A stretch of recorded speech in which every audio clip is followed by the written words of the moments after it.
I'd like to begin by welcoming those members of the public and press who are in attendance today. A few housekeeping rules then before we begin. If members of the public in attendance need to use the facilities, they're located back out on the ground floor.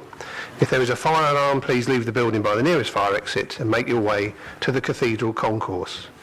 If the alarm is an intermittent sound, this indicates a lockdown. Attendees should in that case stay in their seats and await further instructions. Before we actually start the meeting, please can I remind everyone that this is a meeting to be held in public and that audio recording may be available on the website in due course. Please therefore speak clearly into your microphones. Thank you. Item 1 is apologies for absence. Thank you, Chair. We have apologies for absence from Councillor Andrew Bond, Councillor Jason McNally and Councillor Mohammed Rangzeb, and Councillor Katie Cole is here as sub for Councillor McNally.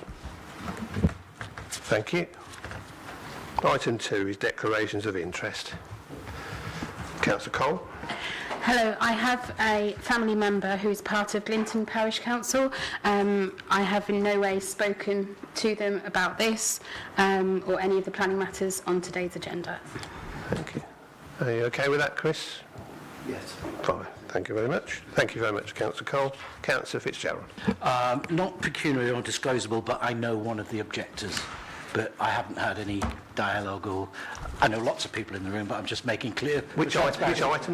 Item 1, but I again, just for transparency, I won't name the person because I don't think that's fair unless you require me to. No. Is that right?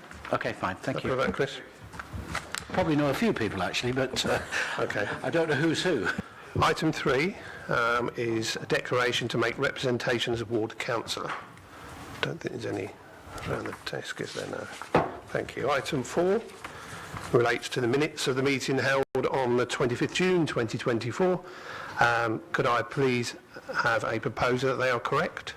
Or is there anything particular? Councillor Mahmood? Yeah, I propose that we accept the minutes as they stand. Thank you. Do I have a seconder for that?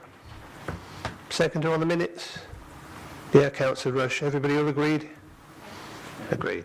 Thank you very much. Item 5, Development Control and Enforcement Matters. Item 5.1 relates to land adjacent to 1705 Lincoln Road, Peterborough. So we'll get this one to be presented by our officer, Asif Ali, when you're ready. Thank you, Chair, and through you, the application site is land adjacent to 1705 Lincoln Road. The proposal is for the change of use of land as a residential caravan site for 4 Gypsy and traveller families, each with 2 caravans, installation of hard standing, the erection of 2 amenity buildings, and improvement of the existing access.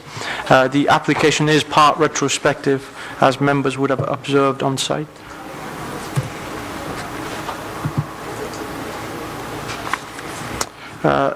The site is located outside the village envelope of Glinton, and the Peterborough urban area boundary therefore is defined as open countryside. The site is also located within the green wedge policy area. LP26 sets out that green wedges are open areas around and between parts of a settlement or settlements whose primary role is to maintain the distinction between the countryside and the built-up area and protect the separate identity and character of individual settlements. The application site is accessed off the Warrington Parkway via Lincoln Road to the west of the application site. This slide shows the proposed layout of the application site. The proposal includes a grass area between the amenity buildings and number 1705 Lincoln Road to the north of the site. The treatment plant is located in the top left-hand corner of the site. Soft landscaping is proposed along the access and to the rear of the application site between the area labelled as pasture. The area in the middle is covered in permeable hard standing, so as members would have observed, it was gravel on site with the dotted lines representing post and rail fencing. This slide shows the proposed amenity block. The proposal includes 2 of these buildings on site. As shown on the floor plan, the building includes kitchen, bath and toilet provision. Each building would serve 2 pitches. The footprint is approximately 12 metres by 6 metres with a total height of 4 metres. The next couple of slides are photos and screenshots of the surrounding area. So this is an image from the junction of Lincoln Road towards the application site. So members would have observed on site or during the site visit the character of the area, the green verdant countryside agricultural fields surrounding the application site.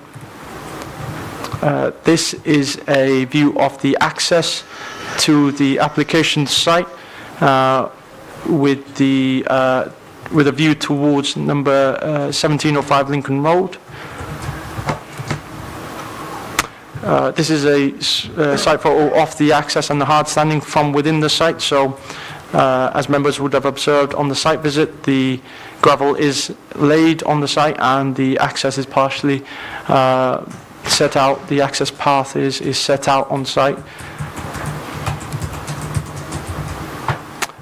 This is a site photo of the adjacent 1705 Lincoln Road boundary with the extent of the grass area shown.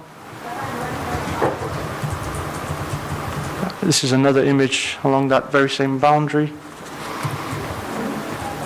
And this is a view towards the back of the application site, standing at the front end near Lincoln Road.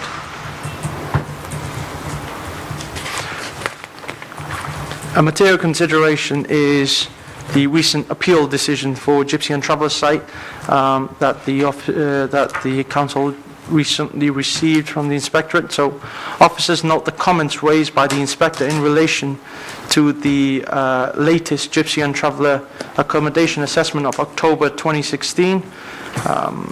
This is a relevant text from that appeal decision, which was an overturn against the council's refusal in that instance.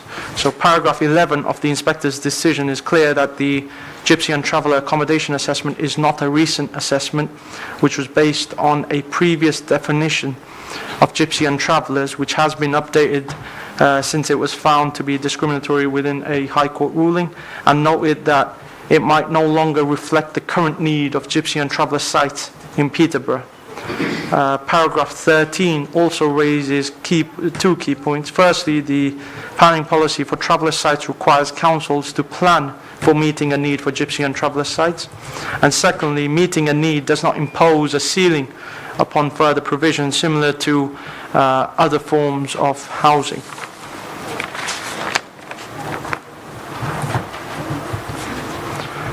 The planning policy for Traveller sites is a national policy statement and is a material consideration in the determination of this application. Paragraph Traveller sites is also relevant. Local planning authorities should very strictly limit new Traveller site development in the open countryside that is away from existing settlements or outside areas allocated in the development plan. Local planning authorities should ensure that sites in rural areas respect the scale of and do not dominate the nearest settled community and avoid placing an undue pressure on the local infrastructure. Another key point that officers would like to bring to members is the difference between a green wedge and a green belt. The difference is quite key. The green wedge is a local designation that is not specifically under policy LP 26. To summarize, 32 objections were received from members of the public raising various concerns which are summarized within the committee report. An additional objection was received after the publication of the committee report, but all issues raised within the additional objection have been covered off within the committee report. Objections were also raised by the Clinton Parish Council, Councillors Hiller and Councillor Boyce. No objections were raised by the Wildlife Officer, National Gas, the local highway authority, and comments were raised by the Council's pollution control team with regards the noise impact. A matter covered off in the update report relates to the Wellington Neighbourhood Council.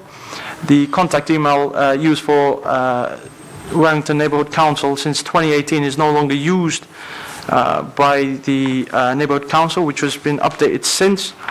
And Wellington Neighbourhood Council mentioned that they did not receive the consultation and the development falls outside and the character of the application site and surrounding area. The proposal would change the historically undeveloped agricultural character of the application site to a developed area with a large amount of hard-standing and built development. However, as set out within the committee report, planning applications must be determined in accordance with the development plan unless there are material considerations that indicate otherwise. In light of the conflict with the design and character harm, which would be contrary to policy LP16 and LP27, the policy... Thank you, Chair and members. We of course, thank you for the opportunity to speak on behalf of our ward residents in opposition to this scheme. Over the many years I've sat on this committee, I've taken our work very seriously and been party to literally hundreds of applications and have the utmost respect for the difficult decisions we sometimes have to take. We've agreed with officers' recommendations, of course, but also on many, many occasions we've disagreed and gone against the officer recommendation. I remind members of the appeals upheld against committee-taken decisions are actually very few. Always, members, always, we should try to imagine the effect of unwanted, disruptive or alien development has on the residents who are left to suffer it. Our planning process isn't solely about stated policy, it's also the interpretation of that policy about people's lives and the dramatic effect some decisions have on them. Imagine, if you will, the scene very early in the morning of a bank holiday Friday. You're just waking up and looking forward to a pleasant and relaxing holiday weekend with family and friends. Suddenly, the peace is shattered by the arrival of trucks, cars, vans, caravans and heavy plant machinery on the open countryside field just a few feet away from your garden. Tons of hardcore delivered from large HGVs and numerous men shouting above the noise they themselves are creating. This carries on day after day. And then one reads in the officer's report actually stating the site can enable development and subsequent use which would not have any unacceptable adverse impact on the amenities of occupiers of nearby properties or the appearance or character of the area in which it would be situated. Members, the residents behind us are real people. They're taxpayers, law-abiding folk who expect to be protected by the council they pay their taxes to. They've been badly let down by this recommendation and now hope to be protected by you, the members of this environmental committee, not cast into a wilderness of disruption and worry. They are rightly very angry about this report because if it's accepted, it will change their lives forever. You can refuse this application on the basis of policy LP11C, which states applications for temporary and mobile homes will be determined in the same way as for permanent dwellings. Policy LP2 determines land outside the village envelopes and urban area boundary is defined as countryside. It states that residential development outside of village envelopes and outside of the Peterborough urban area boundary will, by definition, be contrary to the vision, objectives, development strategy and policies of this local plan and should be refused. Policy LP17 determines policy regarding amenity provision.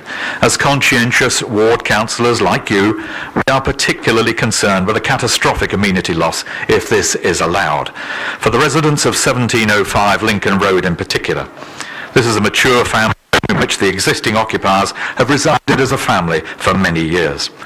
LP17 states new development should not result in an unacceptable impact on the amenity of existing occupiers of any nearby properties.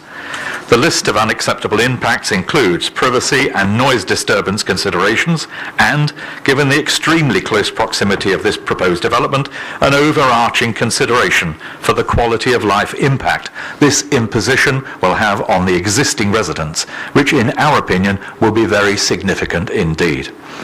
By bulldozing ahead with this unauthorised development, the applicants have shown no regard to our planning protocol or adopted policy and, as I imagine the police will attest, have employed some pretty grim tactics to attempt to suppress protest and objections from neighbours. If anyone thinks that imposed conditions to a planning consent will be obeyed and somehow lessen the impact of this, think on, because the applicant has already shown complete disregard to the planning process from day one. Members, by justifiably refusing this application, you will be acting in the interests of these tax-paying residents, treating them and their families with the respect you yourselves and your families would want to receive, and giving them hope for the future. Thank you.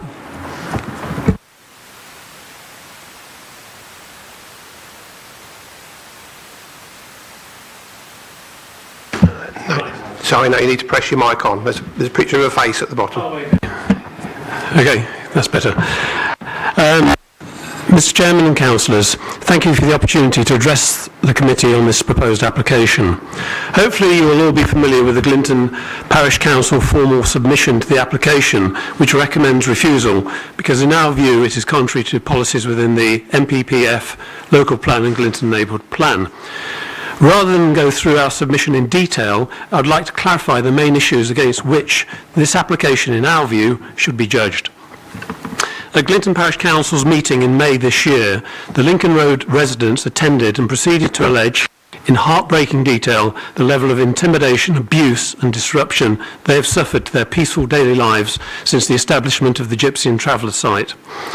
Having heard these distressing details, all our members of the Parish Council expressed their concern at the allegations, many of which have been reported to the police. We are aware that the abuse and threats aren't just directed at residents. Ward Councillor Boyce also needed to call the police for assistance on one occasion. Due to the level of intimidation, a no-go area for the public has seemingly been created along Lincoln Road. We understand secondary school students now avoid the area when travelling to and from AMVC and instead use a bridle path running alongside the other side of the Warrington Parkway, which then necessitates them having to cross the extremely busy A15 roundabout. This deviation also applies to countless other pedestrians, walkers, runners, cyclists who would normally use that stretch of the Lincoln Road. Glinton Parish Council are totally bewildered and saddened that planners should recommend approval of the application, given the dreadful predicament of our Lincoln Road neighbours. Having been a parish councillor for 19 years, I believe this application, if approved, would be the first where harm to the neighbours is so obvious and yet so far totally ignored. Given that the 13 families living along that stretch of Lincoln Road are subject to regular abuse and threats of harm, it is quite unbelievable that the planners should decide that their quality of life is less important than those of the 4 applicant families. Simple maths should demonstrate the balance of harm requires readdressing. Do 4 families really trump 13 families? It's almost amusing, if it wasn't really so sad, that the approval recommendation is accompanied by numerous conditions. Certainly, if recent history is used as a benchmark, these conditions will be ignored by the applicants and not enforced by the authorities. There's also a serious environmental omission in the planner's submission, which, if considered, would, in our view, effectively derail the recommendation of approval.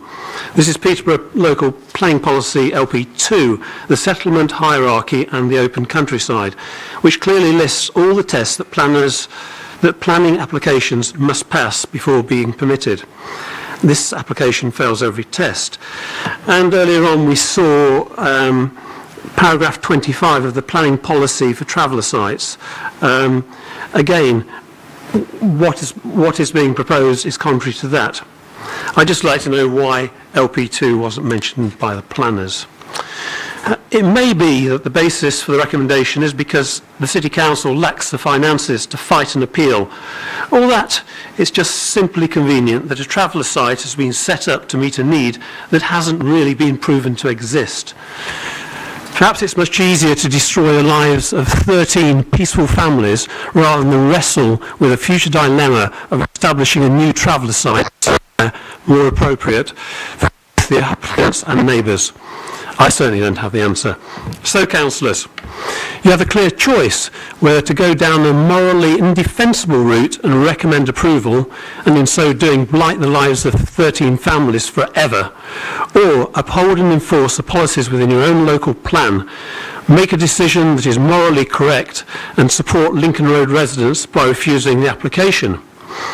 By voting for refusal, you'll clearly demonstrate to the majority you represent that you can be relied upon to always follow the ethical path, seem to be doing the right thing, and also demonstrate that Peterborough City Council is a council to be proud of.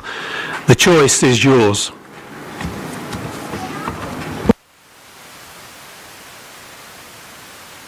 Thank you. Is anybody else wishing to add? No?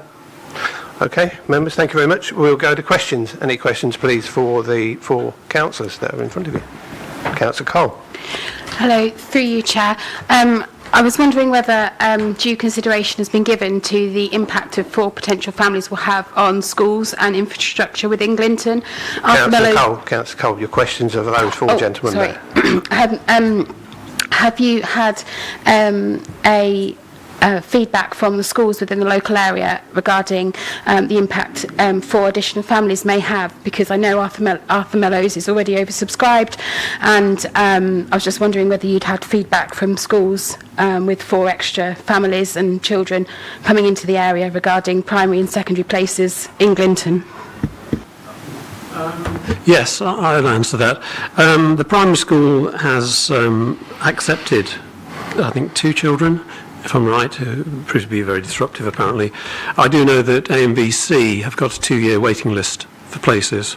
And if you're talking about amenities, if you just have to ask any member of the public from Glinton who is part of the deeping practice, and they'll tell you, believe it or not, there's a waiting list for the waiting list to see a doctor.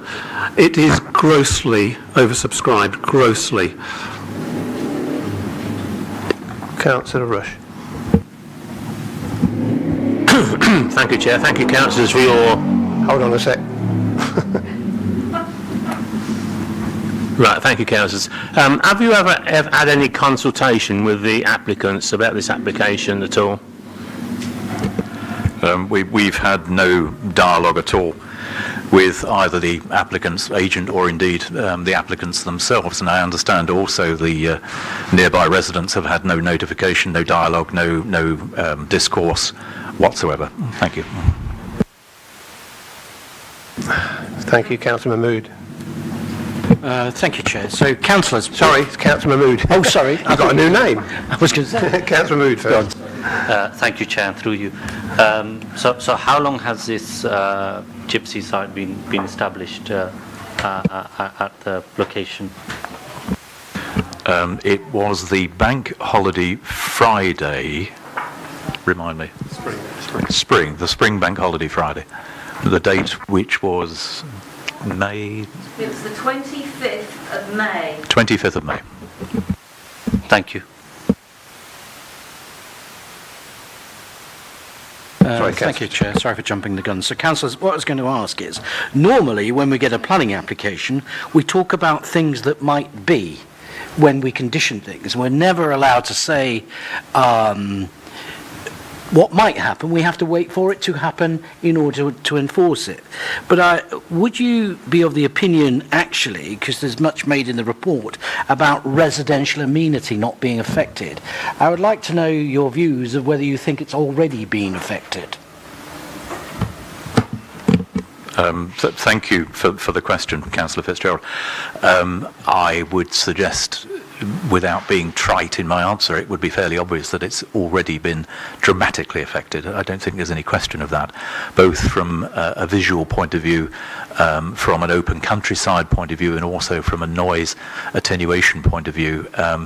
Movement of vehicles, commercial vehicles as well as passenger vehicles, the caravans, of course, which are already in situ, and the fact that this is a retrospective application, and indeed on the original application, the applicant's agent, I think, put on there the fact that the work hadn't been started, and this patently wasn't the case. This was some way down the road. So in answer to your question, yes, it's already been dramatically affected. Thank you, and thank you for the question.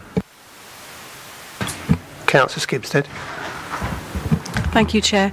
Can I just ask councillors whether we had a site visit on Friday, whether you think what we saw on Friday was representative to how the site normally looks, because I don't live in that area, so I'd just like to know whether you could answer that. Thank you. I'll take that. I want to remain factual, but of course I also have an opinion, and I've also seen the site before the site visit, and I would say that the site was very different on the site visit last Friday than it would be, I say normally, and I put that in parenthesis. It was sanitised, Councillor Skipstead.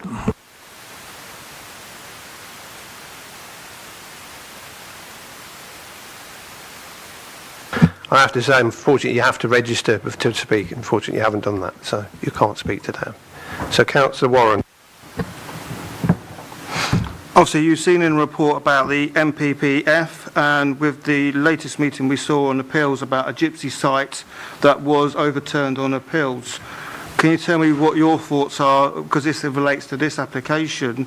Could you tell me your thoughts on what the MPPF application was and how you feel this application is affected by this one?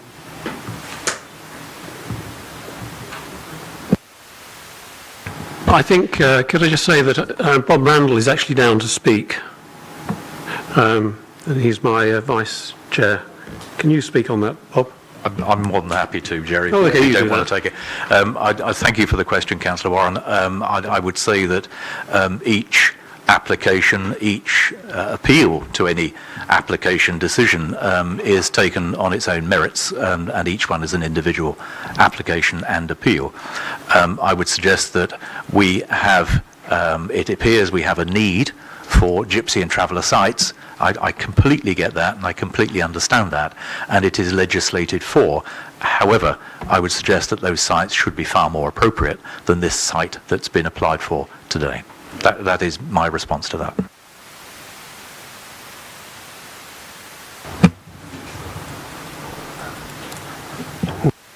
Okay, thank you, councillors. Thank you very much for your time.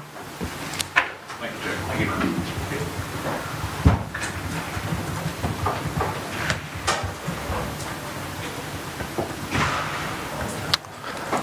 Okay, next speaker then, we're going to ask for Robin Squibb, Stuart Clark, Jan Clark and Andrea Page to approach the front, please.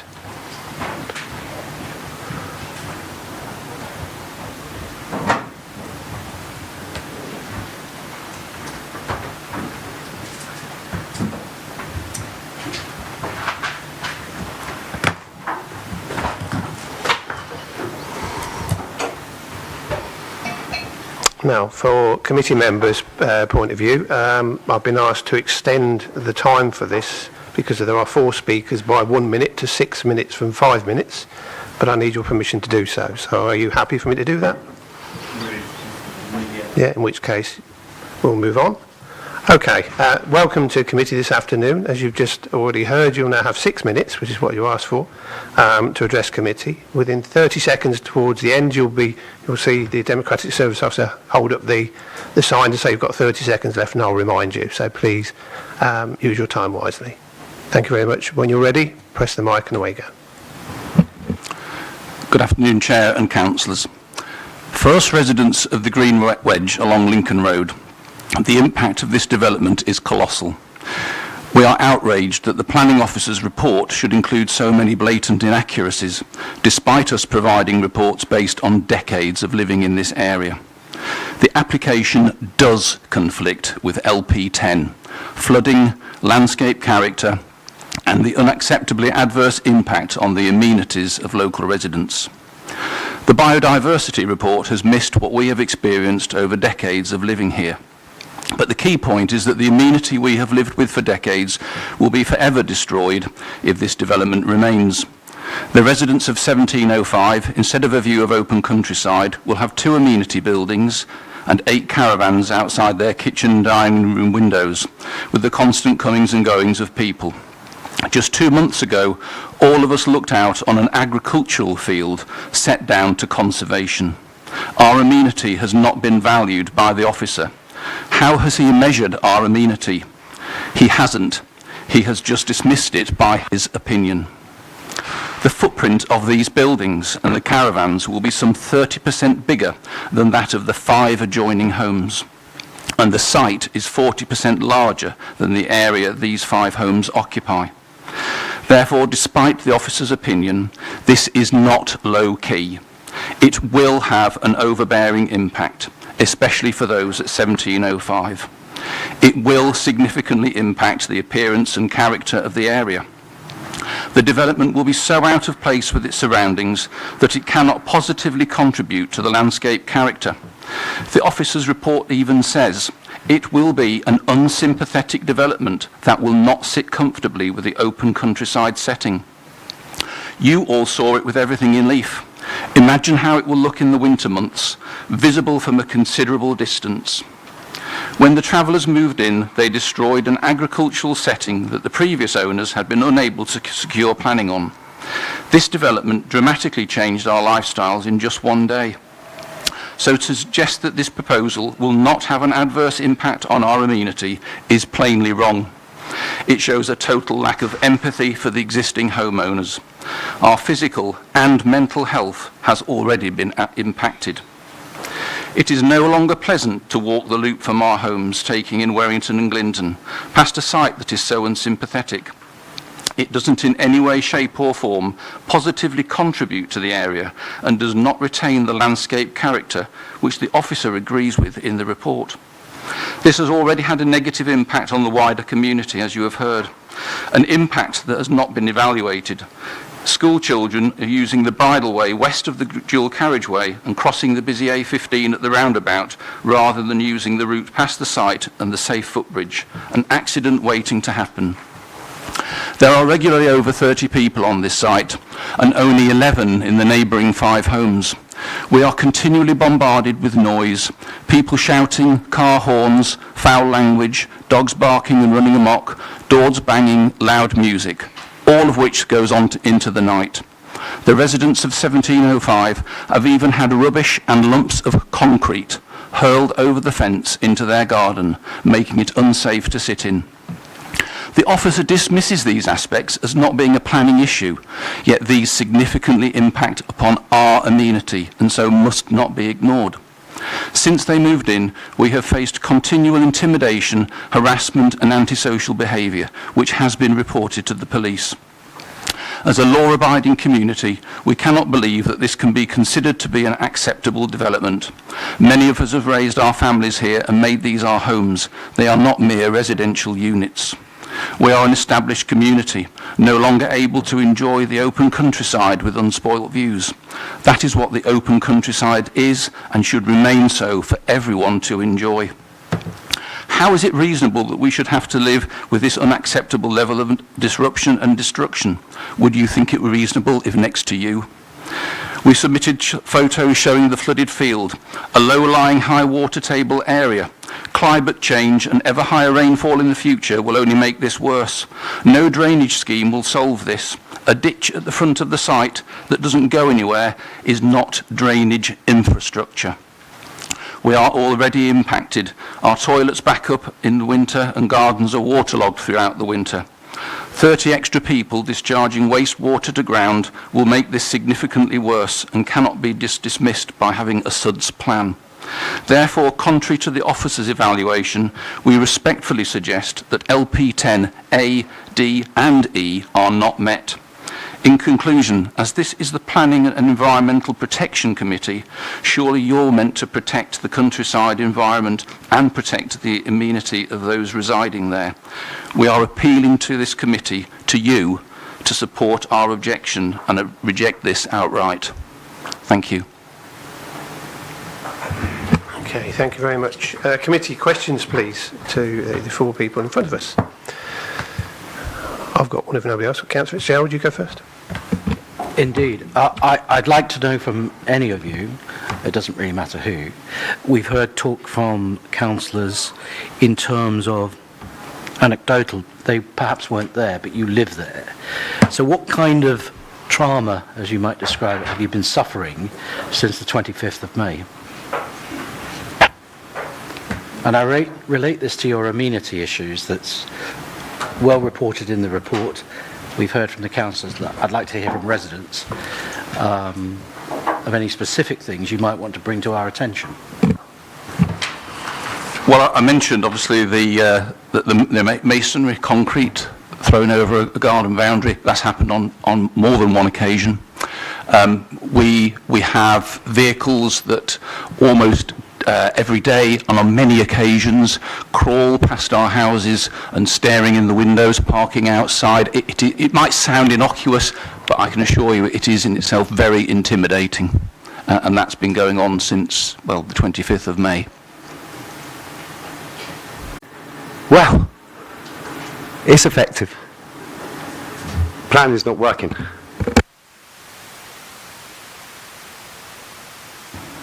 Councillor Rush. Thank you, Chair. Thank you, Mr. Clark, for that report. You're a resident living there. When we did a site visit on Friday, it seemed to be a clean area, lots and lots and lots of potted plants around the fences. Is it always like that? I think, as Councillor Boyce said, you saw a very sanitised version. As I understand it, the majority of the people on the site had gone away, and also a number of vehicles. It doesn't look like that on any other day, I can assure you, and it doesn't sound like that either. Anyone else? No. Could I just ask, you mentioned, sir, a previous owner wanting planning permission but didn't get it. Could you sort of tell me a bit more about that, please? We are aware of the previous owner had a pre-application discussion, possibly two, for alteration to that site for other purposes. We're not exactly certain what, but I think one of them was possibly a school outlet for a forest school type arrangement, and possibly ordinary dwellings, but they were all turned down. And that's why, as we understand it, that's why they sold the land, because they couldn't get planning. Okay, but I'd be right to say you don't actually have the detail. It didn't It's actually not go in, to planning. well, we've not been able to find it on the City Council's website, no. Okay, thank you. For the roads leading in and out of the site. Through you, Chair, the proposal doesn't impact the public footpath to the front. There is no additional changes to that path across now.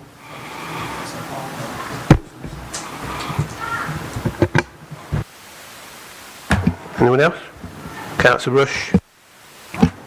Thank you, Chair. Did you say there's no footpath at the front of the site? I said there was no changes to it. There is no proposed new additional footpaths or anything like that. The proposal doesn't include anything like that. It's just purely to do with the application site. So there is no footpath there at the moment? There is a footpath, yeah. I thought you said there wasn't, you see.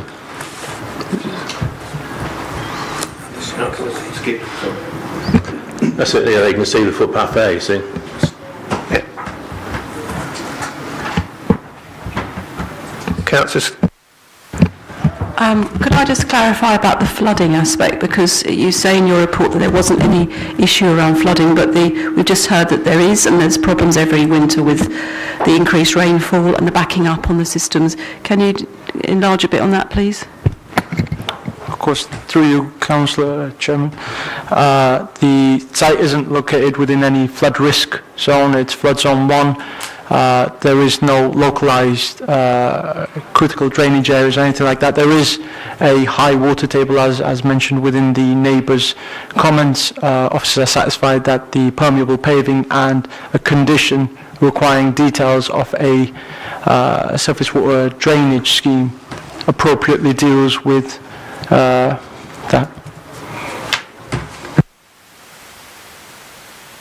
Councillor Fitzgerald. Thank you, Chair, and if you can indulge me, also. The path thing, which I understand that the avoidance of use by the public is as a result of the site being located there.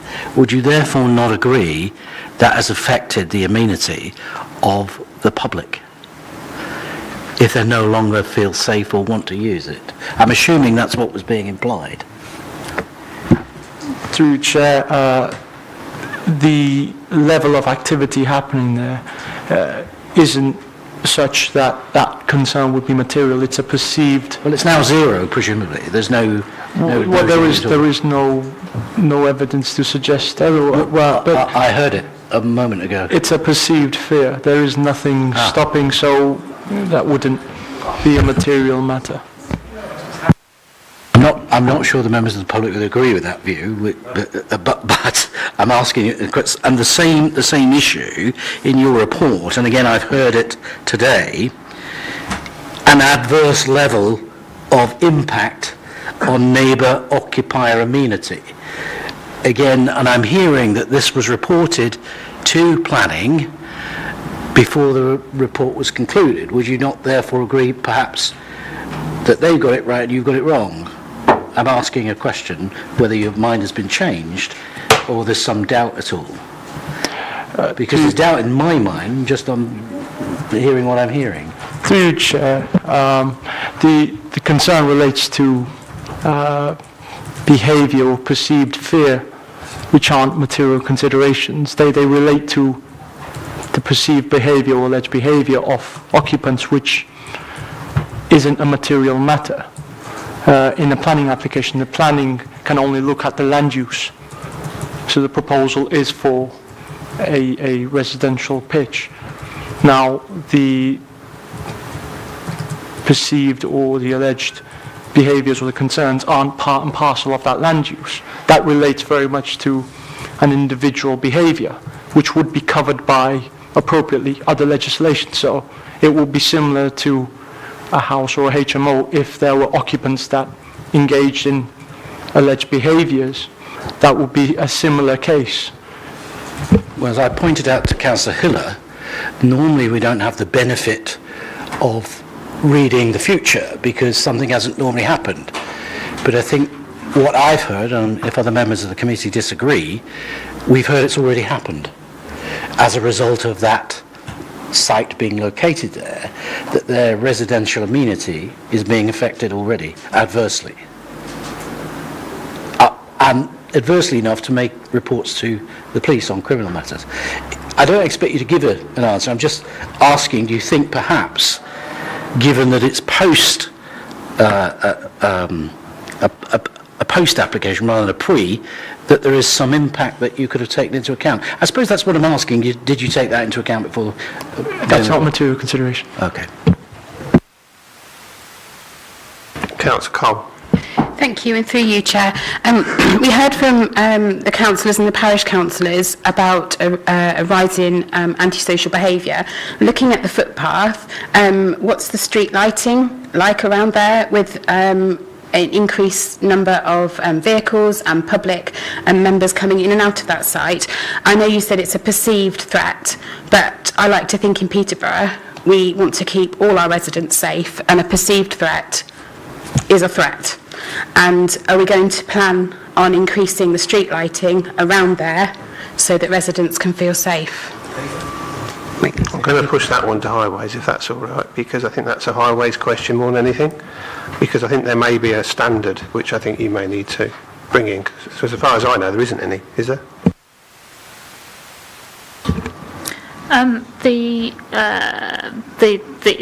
It's a difficult question to answer. It's an existing highway. There's already users. The site itself already has an access with people coming and going, albeit it would have been an agricultural use. In terms of improving street lighting along there, there are standards for the levels of lighting on different speeds of road. It's something that I can ask our street lighting team about, but it's not something that we would generally have the budget to just go and do unless there's a specific need for improvement. Yeah, also be very careful now because we're starting to stray from what the application is to what you want, and that's not our decision. Okay. We can condition certain things, but very careful with your question. That's all. Councillor Antoon.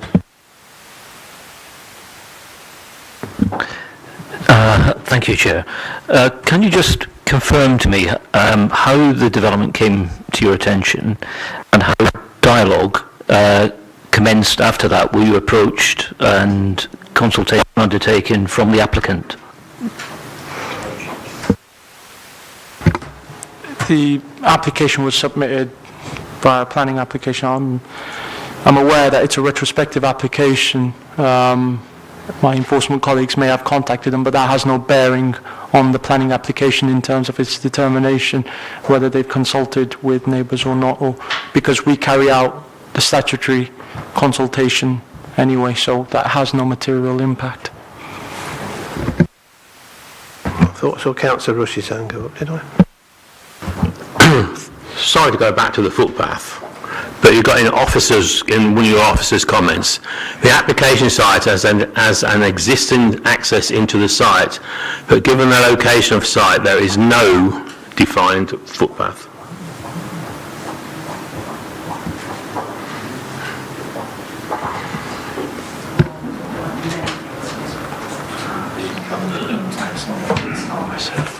Sorry, please. On the policy LP10, I think, on C, when your officer comments, answering the question.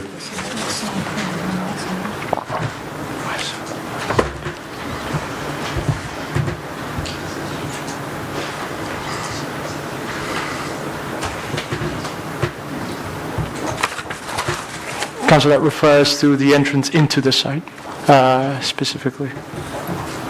That context. So there's no defined footpath into the site, is that what that means? Yeah. Can I ask another question? It's not been mentioned when it's part of this application, the cesspit that was put in the corner of the site, is that part of this application or not? Has anybody now made any comments on that, the position of it, right in the corner next to the residents that have already been there for many, many years? It was considered within the neighbour amenity section. It was considered to put it there with all that area space that it should be put there right next to the house right on the end. It was considered appropriate. It would have no adverse impact.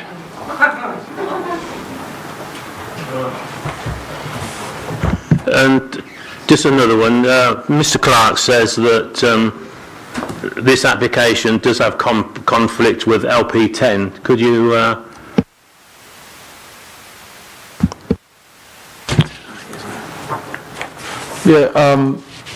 Through you, Chair, as set out within the presentation, officers do agree there is a conflict between LP10, LP16 and LP27. There is? Yes.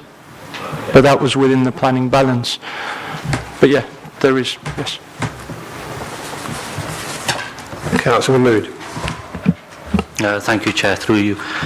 Just to touch on the privacy, the issue of privacy, I know that the residents talked about privacy and overbearing, so I just wanted to get your view on that, and what sort of consideration has been taken for that. Through you, Chair, the buildings proposed are all single-storey. They wouldn't provide for an elevated level of viewing into the neighbouring gardens. The separations and the size and the intensity of a proposal is considered appropriate in terms of neighbour amenity. It would not result in an adverse impact. Thank you, Chair. Any other questions for officers? I'm going to go a bit deeper on this. I think we've skirted on 10, 16, 27 as policies, which all effectively say there's an impact, negative impact. So you've mentioned a balanced decision. So the pluses and the minuses and the need, etc. In your view, or in the officer's view, is that this should be allowed. This isn't just so these things haven't gone away. There is an element of damage or perceived damage on the environment, damage on the fields. But in your view, the balance is one outweighs the other. Am I correct in that? Yes, Councillor.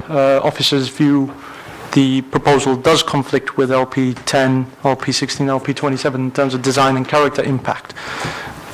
But it is outweighed by the personal circumstances and the Gypsy and Traveller need and all those matters. But the conflict is still there, and it is contrary to those policies. So if I could come back with a further question on that.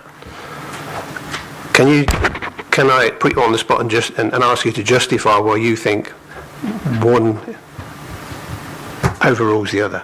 Because I'm not doubting the need, I'm not doubting what you're saying.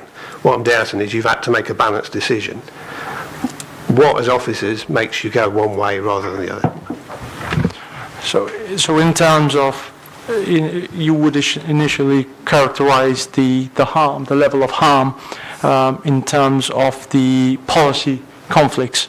So in this case, it will be the loss of an agricultural field, the character impact and the green wedge impact, that kind of the cumulative impact of that, as well as LP10, and then that's balanced by, so you have the need.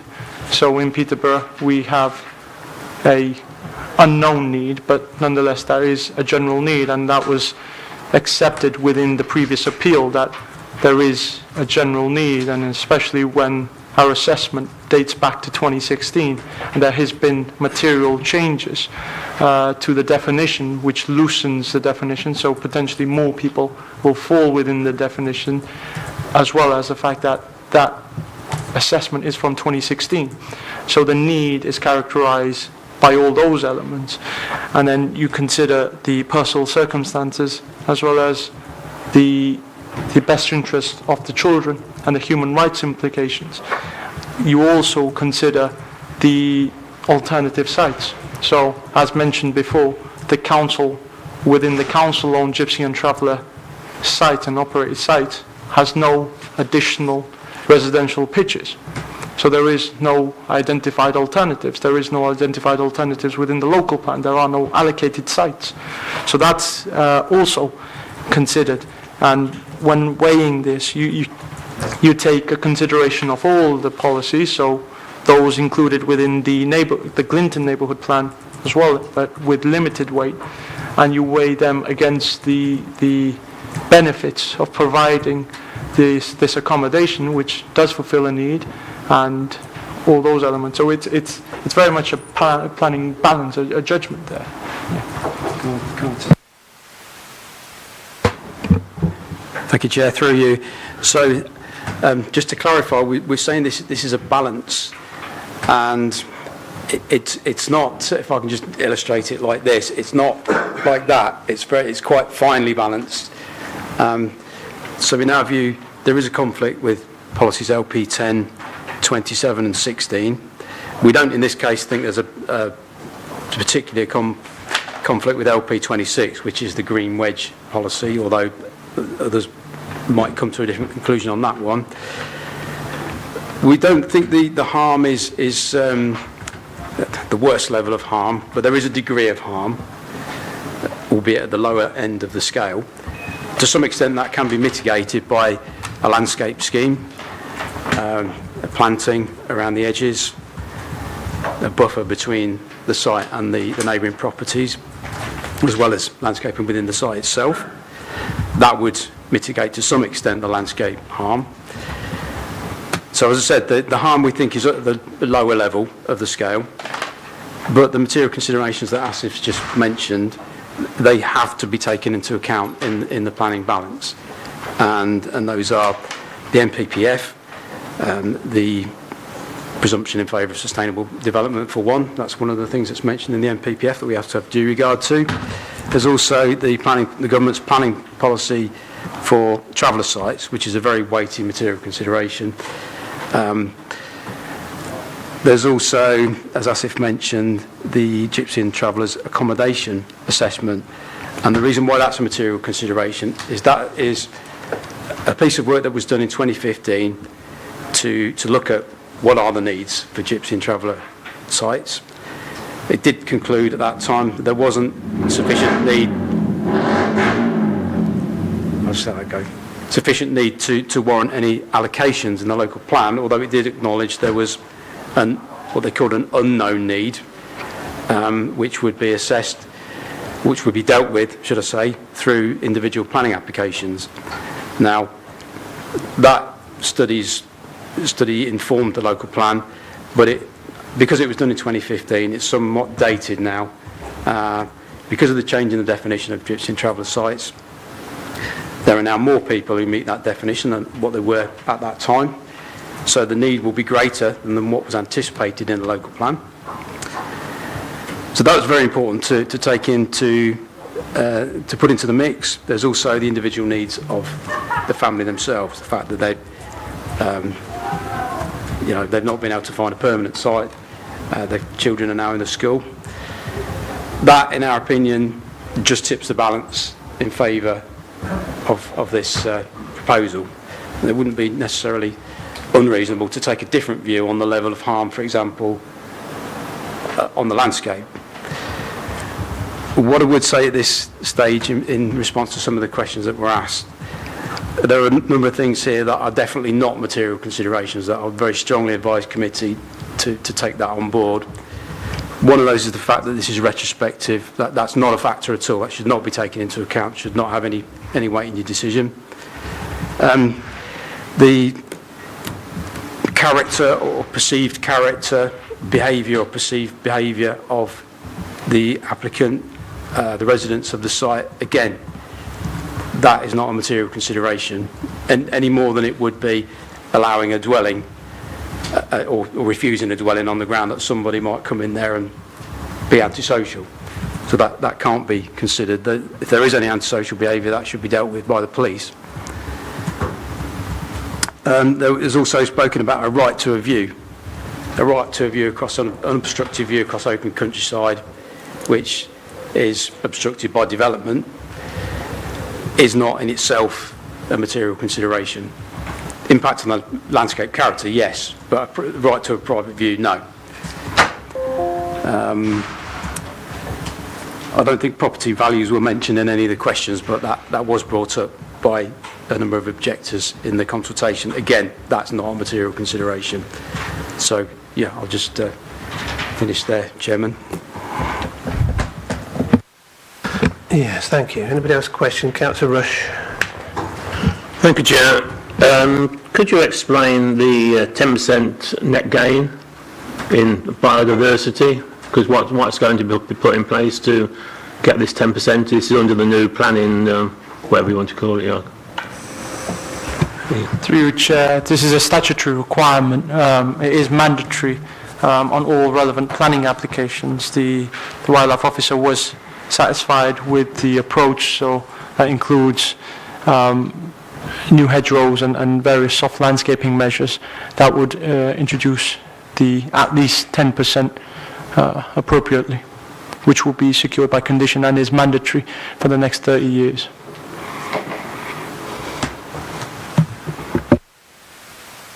Anybody else put their hand up? I didn't get it if I did. Oh, Councillor.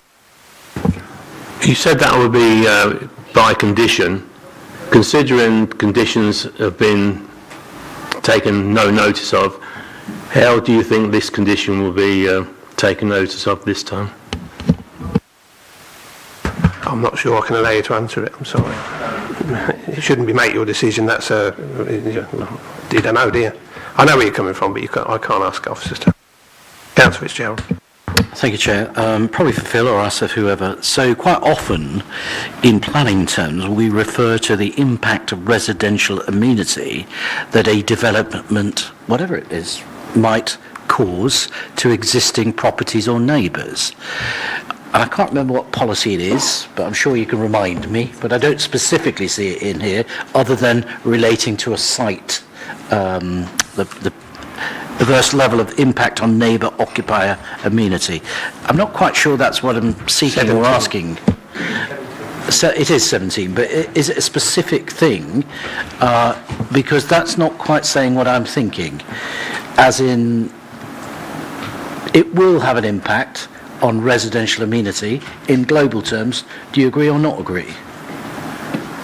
Because I'm not quite reading that. For clarity, the proposal will result in some impact. There is always, every development will result in some impact, or it's just whether it's an adverse level. Now, in terms of the built form, clearly everything's single story set away appropriately, that the structures in themselves will not result in an adverse impact in terms of overbearing, overlooking, overshadowing and all those matters. With regards to the use itself, the residential pitches is an appropriate residential use.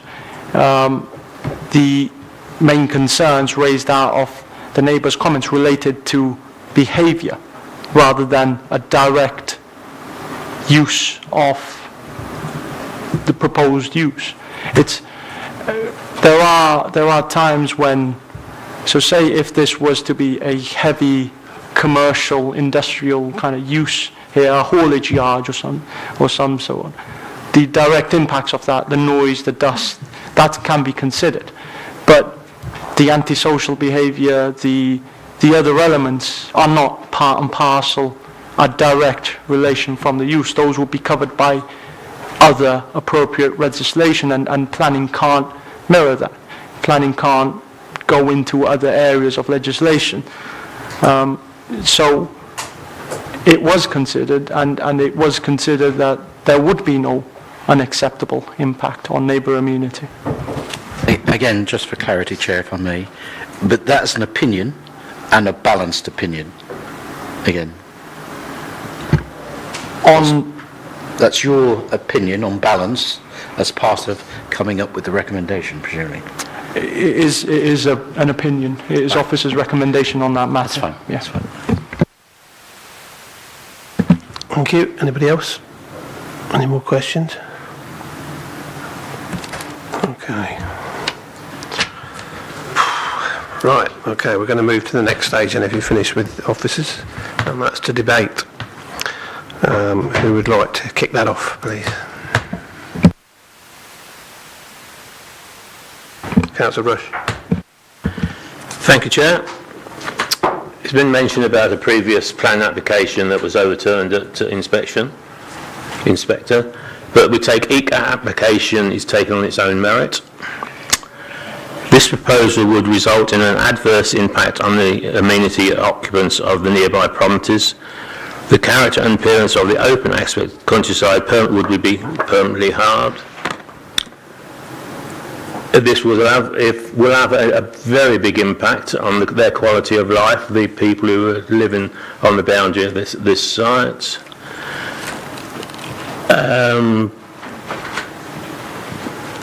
I think you said we can't have unwanted noise. Isn't part of the decision we make to do this. It will have a big impact on the quality of life, and it will be ever significant, and has already impacted their lives of the people who already live there. It's against policy LP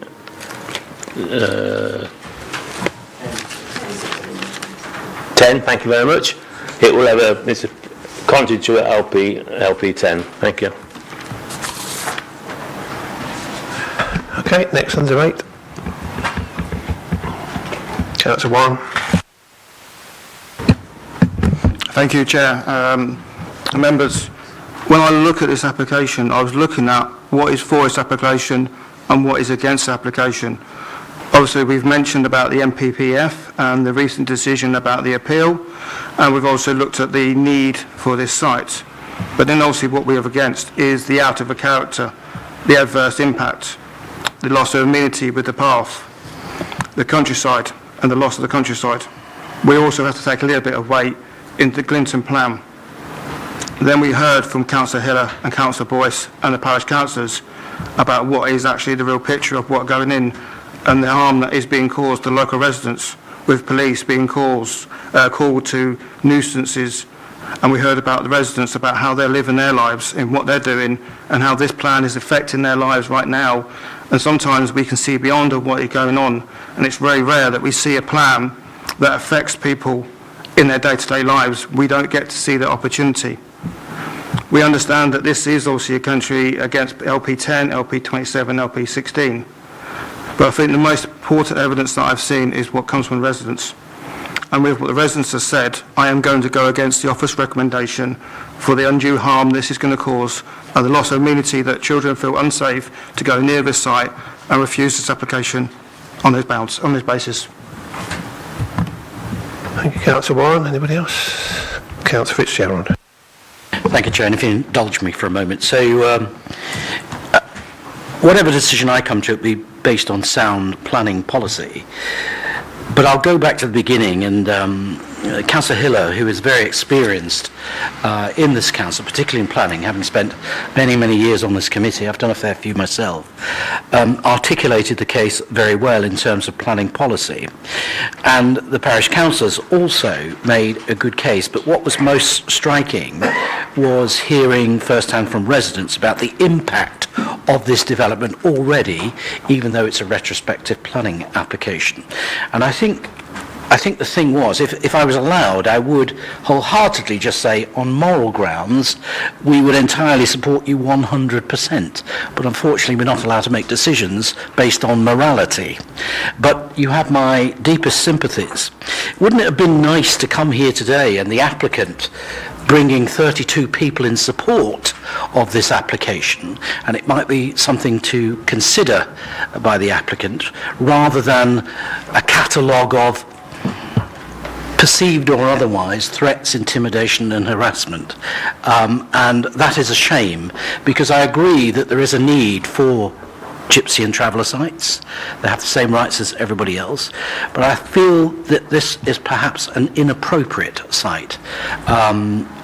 On balance, which I come back to the planning officer's view, they are often difficult decisions, and Councillor Hiller pointed that out. We've undertaken many, and hopefully we get most of them right. So on balance, I would go the other way, based upon what I've heard today, based on what's in the reports, and we have the benefit of the site being in operation rather than what might be in the future. So if it's evident now, and I'm not going to dispute what residents are saying, whether it's material planning or not, because I think on balance there's enough of a balance to go the other way, and I think Scott has just said so, I guess Brian might be thinking the same thing, in that on balance, for me, it sits slightly the other way, because I will put on balance more on the residents' side on how it might affect them. And I don't believe it's not impacting them greatly. So to say it's perceived probably didn't go down very well, considering that it's being lived. So I think, Chair, I will not be supporting officer's recommendation on this case. And I note Councillor Rush's point, we take each planning application separately. Just because one got passed before, it doesn't mean to say this one will, because the circumstances won't be identical. And I think I've said enough. Thank you, Councillor Fitzgerald. Anybody else going to come into the debate? Councillor Skibstead. Yeah, thank you, Chair. I can agree with what Councillor Rush, Councillor Fitzgerald, Councillor Warren has said. I do see that as a huge loss of amenity to the local residents. I can also see the need for this site, but this doesn't seem to be the appropriate site for it, given the close proximity and the harm that's already been caused. So I would agree and be minded to go against the officer's recommendations. Thank you.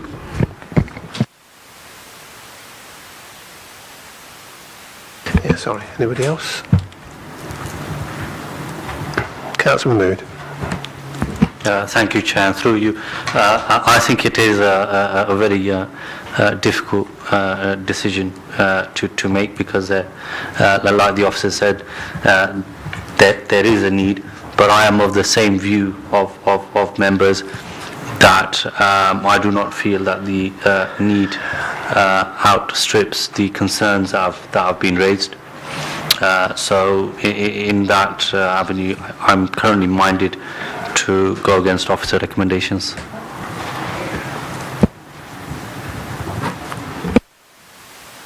Not right as quick as you talk, but then. Anybody else want to come in on the debate? No. No.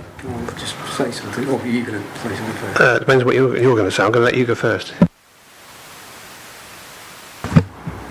Thank you, Chair. So, listening to the debate, it looks like members may be inclined to refuse this, but at this point, I think it's a bit unclear in the debate exactly what your reasons for refusal might be.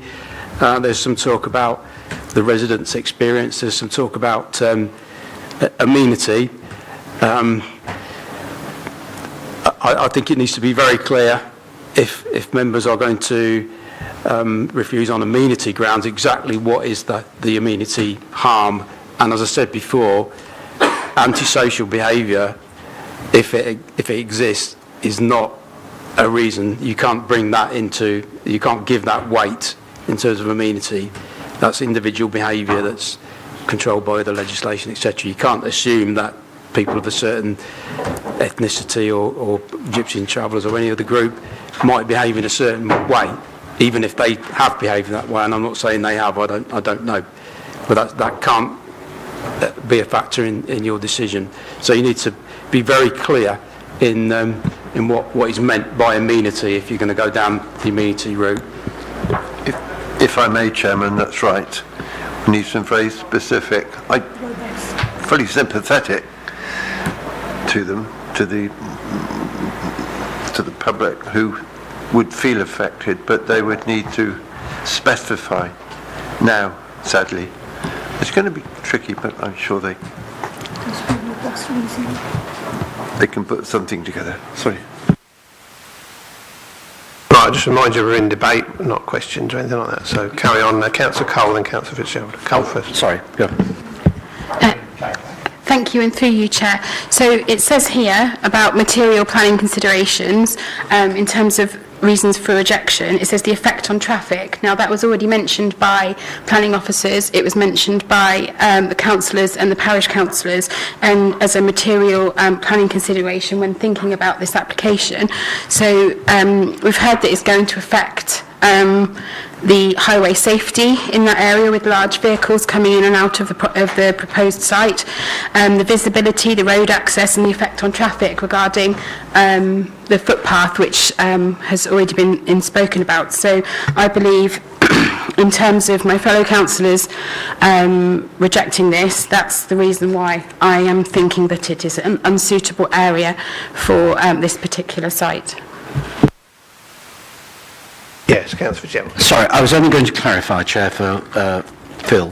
I did specifically say, regardless of my remarks, that if I was to refuse this, it would be on planning policy grounds. And I think Councillor Hiller articulated those quite clearly in his opening remarks, and I suspect they won't be too dissimilar to that. Councillor Rush. Thank you, Chair. In the material planning considerations, it does say impact on the amenities of adjoining properties in terms of privacy. So can we say that under amenities then? Hang on. It's debate, not questions. Yeah, is that you need to? I'll debate then and say you need to share your opinion. This planning application will have an impact on the amenities of adjoining properties in terms of privacy. Thank you. Anybody else?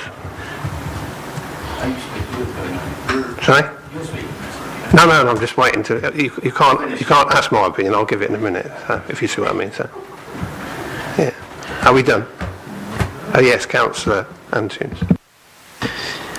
Thank you, Chair. I'm reading here that the local plan indicated there was no additional need for Gypsy or Traveller site provision in Peterborough. As such, there are no allocations in the current plan. It does say the need for 35 additional sites by 2036. There are existing sites which are more suited. Now, with reference to that very last paragraph, are there other sites available at the moment in Peterborough? You can't ask it. We're in debate. Perhaps you could, Apologies, Chair. perhaps you could word it as you don't think there are, or there are. You can't ask the question because we've been through that, so we're in debate. Any other questions? It's something for people to think about, though, so you've asked the question which people should have in their minds.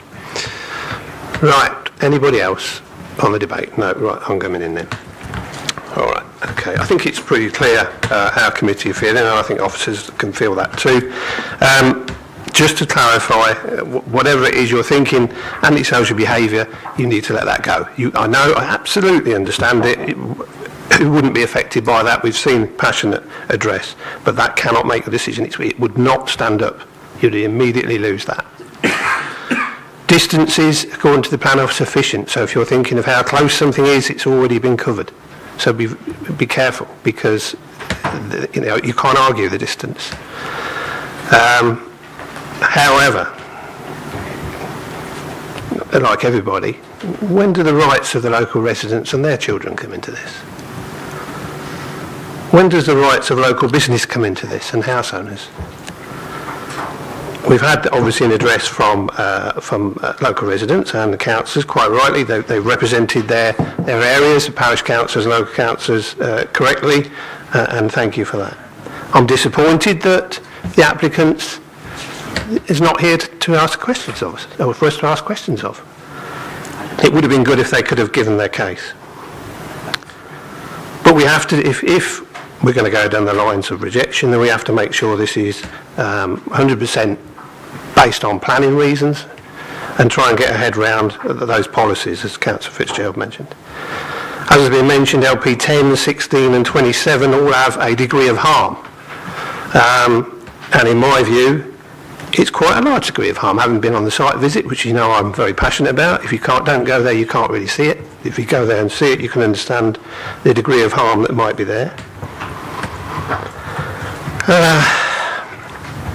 Biodiversity is covered. Immunity. I don't think that it's a very strong one. I totally understand it. I guess my biggest issue with that would be I'd want to condition the cesspit to be moved away a bit. But other than that, I have no real immunity issue with it. So, if I was to try and steer, it's not my job to steer you, I would then certainly concentrate. If you're looking to reject, you need to go down policy 10, 16 and 27 and be strong with that. And keep away from all the ones that you would probably lose at appeal immediately. The need is there, you can't go on that, the need is there. It's been, although in the local plan it says there isn't, officers have explained that that's effectively an out-of-date plan from that point of view, and there could be spaces, and Councillor Antoon's brought it up of 30 odd places probably needed. So we can't go there. And we've got to take into account the children and the parents where they are. They've been trying to find somewhere to live, they've had difficulty. There's no excuse for the behaviour if that's true. That's a disappointment, doesn't help. But as I said, if you're minded to go against officers, then please take the time to, before whoever puts the proposal in, to cover those policies and not just say you don't like it. Okay? Leave it with you. So, do we have any proposals yet?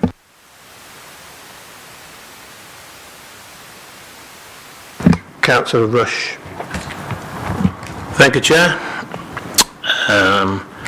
My proposal would be to go against officers' recommendation and refuse this application in terms of this will result in an adverse impact of occupiers of nearby properties in terms of privacy, and it's contrary to policies LP10, LP16 and LP27.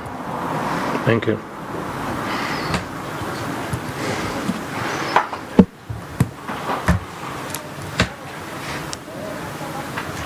Okay, now officers are going to come back on this fairly quickly, I can imagine, because your initial statement was the impact on amenity. So they might question on that because, as I've already said to you, there's not. You might need clarification on that as to why you think it's.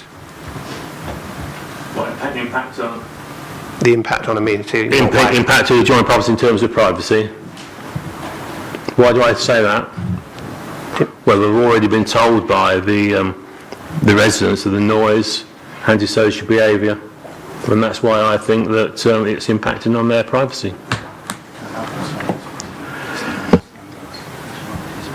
I think what we'll do is now bring the officers in, because obviously this is the point. They've got to get this wording right, because the ASB would not be covered in this.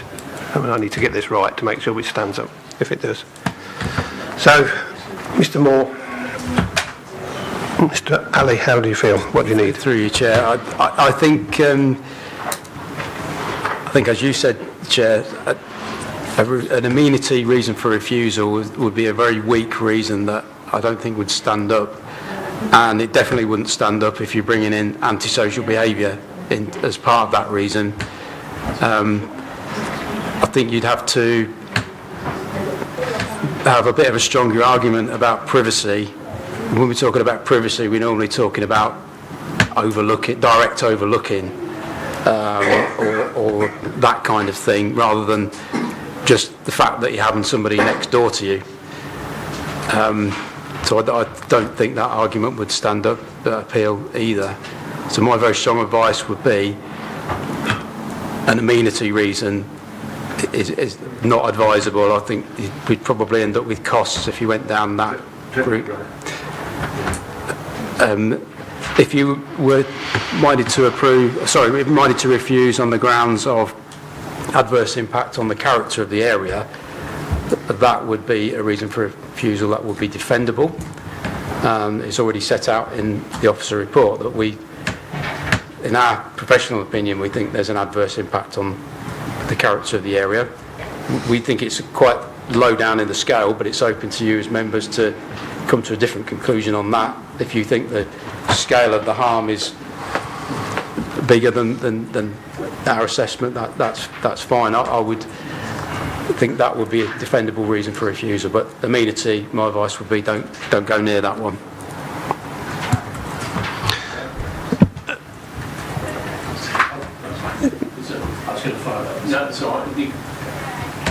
I'm letting you speak. You both put your hands up, so I'm waiting to see what you want to say. Can I just change my recommendation then? You can in a second. We'll just get Councillor Fitzgerald just in case he wants to add I was going to help clarify, because I think we're all saying the same thing, but we just have to have clear planning policy grounds. So the on-balance issue is the issue for me, because I don't agree about LP17 issues, about amenity in terms of what it states in the report, but that's not what I'm going to say. So there is clearly a conflict between LP10, LP16 and LP27, and the weighting given to each of the reasons for approval or refusal. So if you were to change the balance on some of those reasons, e.g. pay more attention to the landscaping and the character aspects, and less on family, for example, then you might have reached a different conclusion. So that's what I would be saying, that we should refuse it on the grounds of LP10, LP16, LP27, for the reasons I just outlined, in the sense that I don't agree with the balance that the planning officer has come to. If you want to throw in for good measure, in page 16, C, neighbour amenity, I don't agree that it would not result in an adverse level of impact on neighbour occupier amenity, according with policy LP17 of the Peterborough Local Plan. I disagree with you on that. So the on-balance issues, and it is LP10, LP16, LP27, to re-weight those arguments about landscape and the character being affected, as Phil just articulated, and also less emphasis on the family aspects, which I do sympathise, we all do, but to me, your balance and my balance have come the other way. Does that help? I hope so. If I was to suggest to it, could I suggest that if you were going to put it in, which you wanted amenity, that it's a secondary item? It is a secondary item, Councillor Harper, exactly. But I'm just pointing out I don't agree with the statement in the paragraph C on page 16, where the officer says that there wouldn't be an adverse level of impact. I don't agree with that. And that's my opinion. Yeah, okay, come on in. Through you, Chair. So policy LP 17, as you rightly say, it's a matter of planning judgment whether something is detrimental to amenity or not. I'm basing what I said on what I've heard so far. I think it needs to be, if members are going to bring in LP 17, it needs to be really clearly articulated what is the amenity harm. And as I said before, noise from antisocial behaviour is not something that can be taken into account. You've got to look at reasonableness. What's the normal level of noise that can be expected from people living next door to you? You can't just assume because these are gypsies and travellers they're going to make lots more noise than anybody else.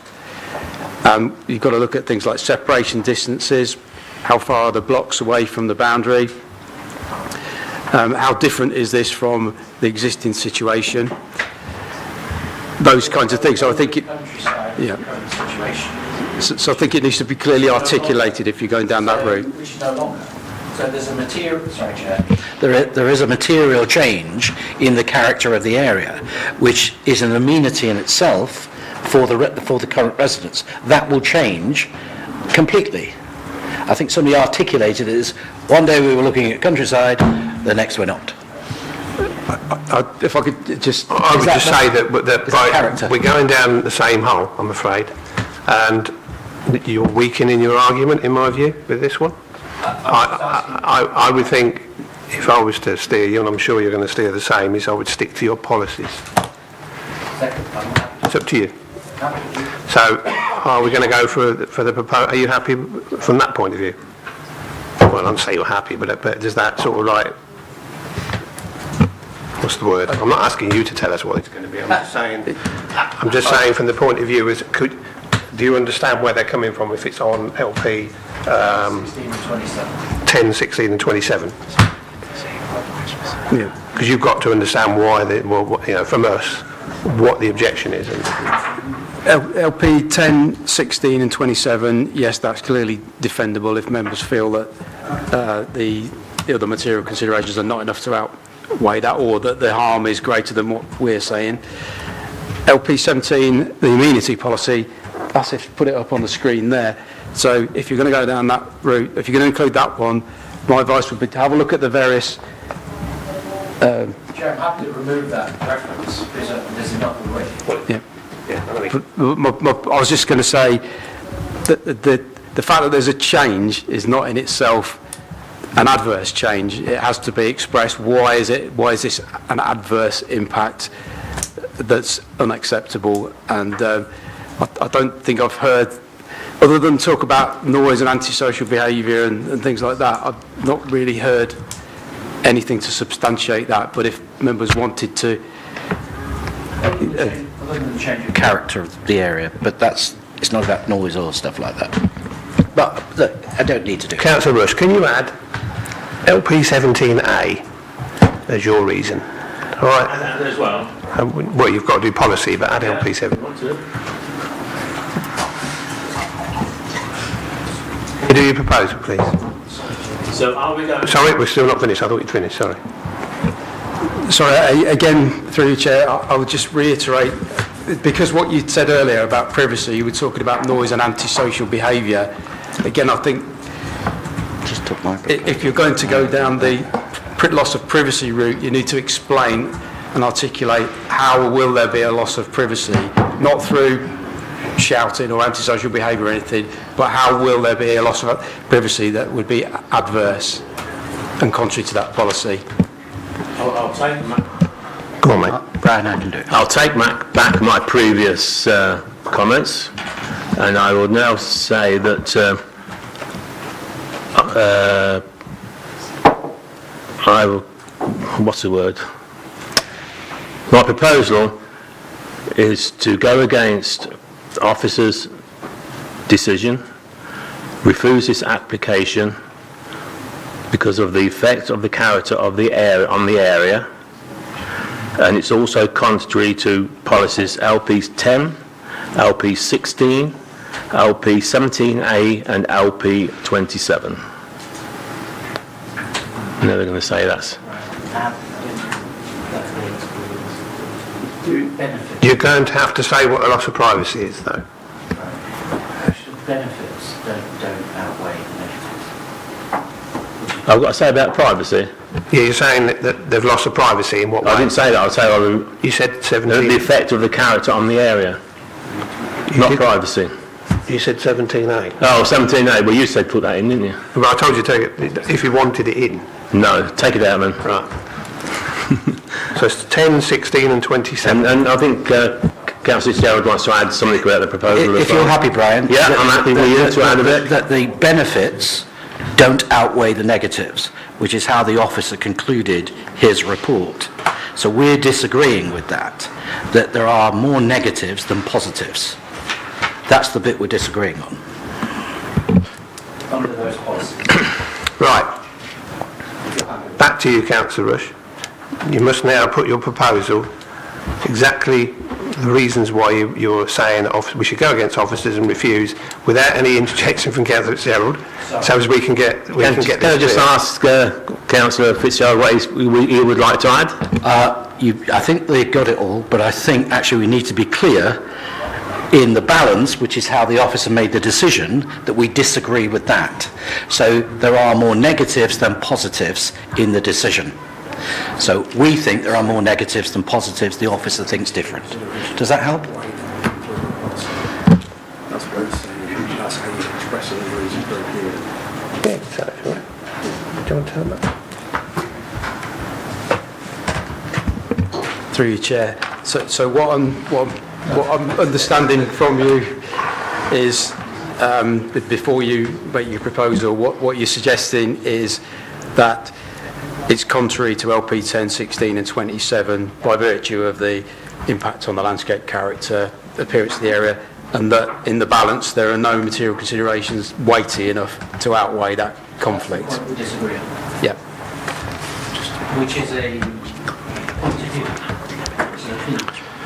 Which is what the committee are here for. Don't need to mention any of the... Can we go for this proposal now? Or? Yeah. Because I think that's irrelevant. I think it's confused me. Yes, if you wouldn't mind. Yeah. So just to capture this for the minutes, so Councillor Ashton, can I confirm you are proposing that the application be refused on the grounds that it's contrary to policies LP 10, LP 16 and LP 27 of the local plan, and in that the need for gypsy and tramway accommodation does not outweigh the adverse impact the development would have on the design and character of the area? Yes? Are you happy with that, Bill? Well, it's whether you're happy with that. I'm happy with that, yeah. Right, okay. I want to be specific about the need. I would suggest that rather than talking about the need, I would say there are no material considerations that are weighty enough to outweigh the conflict with the policy, because there are lots of other material considerations as well. Yeah, I agree with that last bit. If you could change it. We're going to read it out. This has to be exactly as it comes out before we go to second. Sorry that this is taking so long, but it has to be correct. So to clarify then, so contrary to policies LP 10, LP 16, LP 27 on the grounds that there are no material planning considerations that outweigh the adverse impact. Do you want me to read it out? It might be an idea. Yeah. We're going back to Phil. So through you, Chair, I've prepared a reason for refusal, anticipating that members might go down that route. And paraphrasing what you said, by virtue of the scale, nature and open countryside location, the proposal would have an adverse impact on the character and appearance of the area. contrary to local plan policies LP10,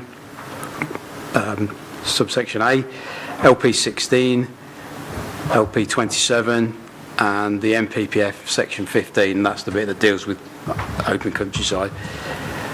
There are no material considerations that carry such weight as to outweigh this conflict with policy. And then that covers all material considerations.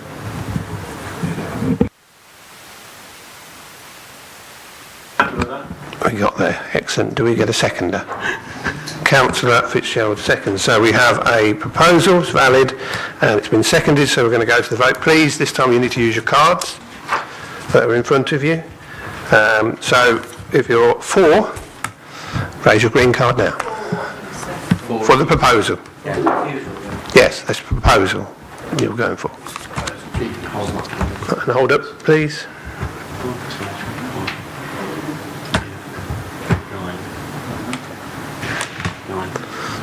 I'm assuming then there are no reds and no abstentions. Would you like to read out the result then, please, Matt? Certainly, that has the recommendation to refuse the application has been passed unanimously. Thank you, everybody. Right, we are going to have a break of 15 minutes, which will be, I'm actually going to go for 3:30. Now, do remember you're in live session.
Right, we're going to move to item 5.2, which relates to 2 Wellmore Road, Glinton, and this will go to Karen Ip to present, please.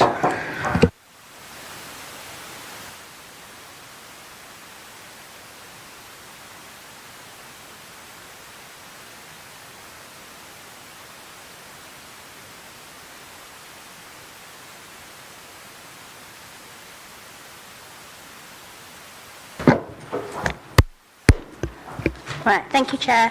The application site is a vacant dwelling located in Wellmore Road, within the village envelope of Glinton. Oh, sorry, it's not.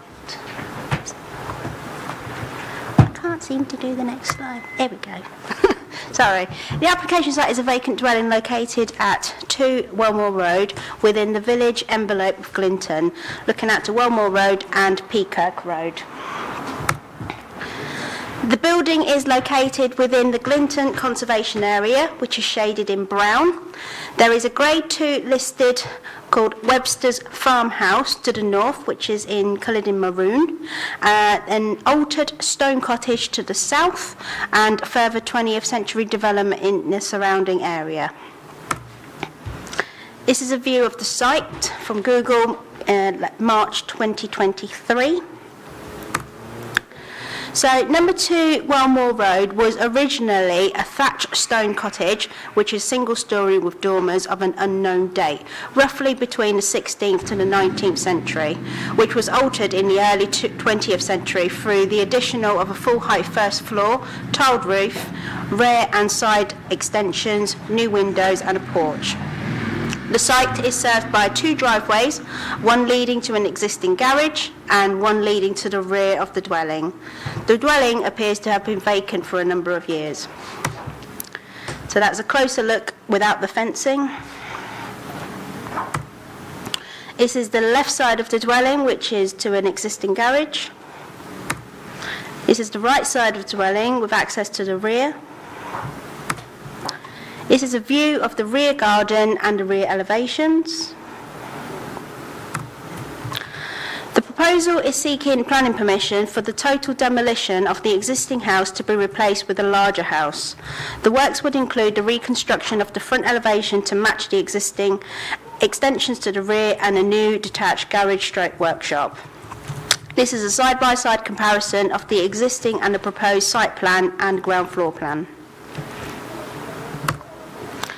This is the existing and proposed first floor plan, from 3-bedroom with 1 bathroom to 4-bed with en-suites. Elevation comparisons of the existing and proposed when viewed from the north. Again, this is elevations existing and proposed when viewed from the front. So it'll be very similar in appearance to what it currently is. Elevation comparisons of existing and proposed when viewed from the rear. And this is proposed elevations when viewed from the south. The dotted line indicates number 4 Wellmore Road. Although the ground floor aspect would be adjacent to number 4, the first floor aspect of the rear extension would be slightly stepped away from number 4 by 1 metre. Given the size of number 4's amenity space, although it would be noticeable, the design and orientation of the site means that there is some relief, and the extension is unlikely to result in adverse harm to the neighbour by means of overbearing and overshadowing. There are no new windows on the elevation facing south to result for this neighbour for no overlooking for this neighbour. In respect of the garage and workshop, it's a single storey with a ridge height of 5.22 metres from ground level and no windows facing the rear or the side, sited to the rear of the neighbouring boundaries. The rear of the garage would be between 1.75 and 0.63 metres from the shared boundary. Although it would be noticeable, especially for number 7 Webster's Close to the rear, it is considered that the structure would not adversely affect the main usable amenity space of the neighbouring gardens and would not result in harm by means of adverse overbearing or overshadowing. We have noted concerns from neighbours regarding possible future conversion to a habitable space, but a condition can be appended to ensure that the garage and workshop remains incidental only, with no additional windows to be permitted, and that the building shall remain non-habitable in perpetuity. So Peterborough and its surrounding villages have many historical buildings, structures, archaeological features, parks, gardens, open spaces, which although they do not meet the national criteria for listing, they are locally distinctive and make a significant contribution to historical and social character of our city.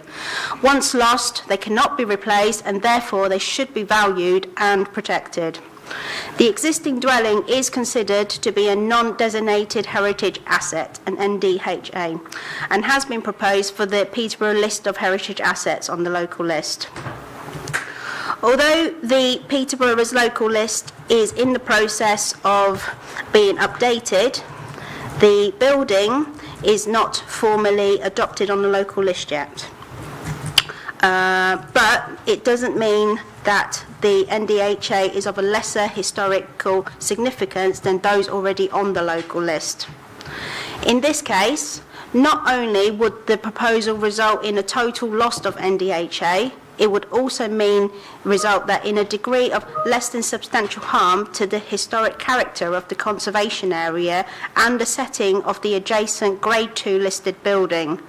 Whilst the replacement dwelling would look superficially the same as the existing on the street scene, it would inevitably look new, which would erode the historic character of the conservation area and the setting of the listed building, taking away the various layers of history which can still be perceived in the building.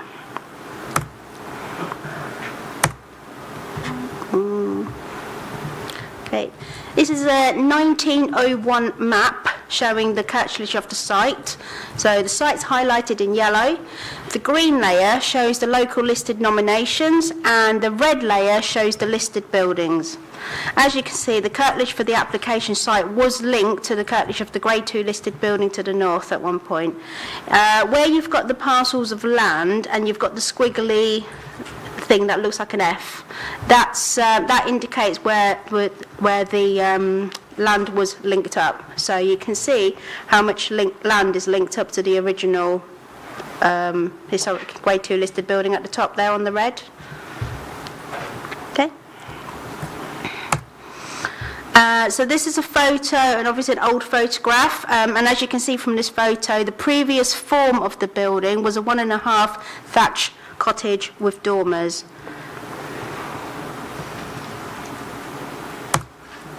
And on this photo, you can see how the positive contribution it provides to the street scene and the conservation area as a historical building which has evolved with the village over time.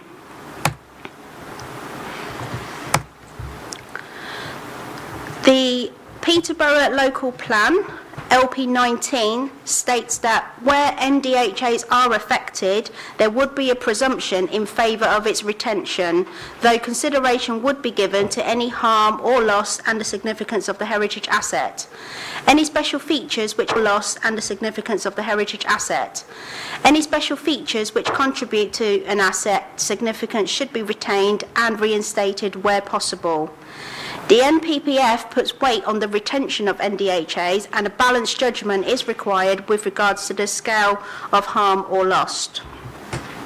Whilst the starting point of LP19 is a presumption in favour of retention, there may be cases where loss can be justified, including where it can be demonstrated where the NDHA is beyond repair or unviable to restore, or where there would be greater benefit through the redevelopment of the site.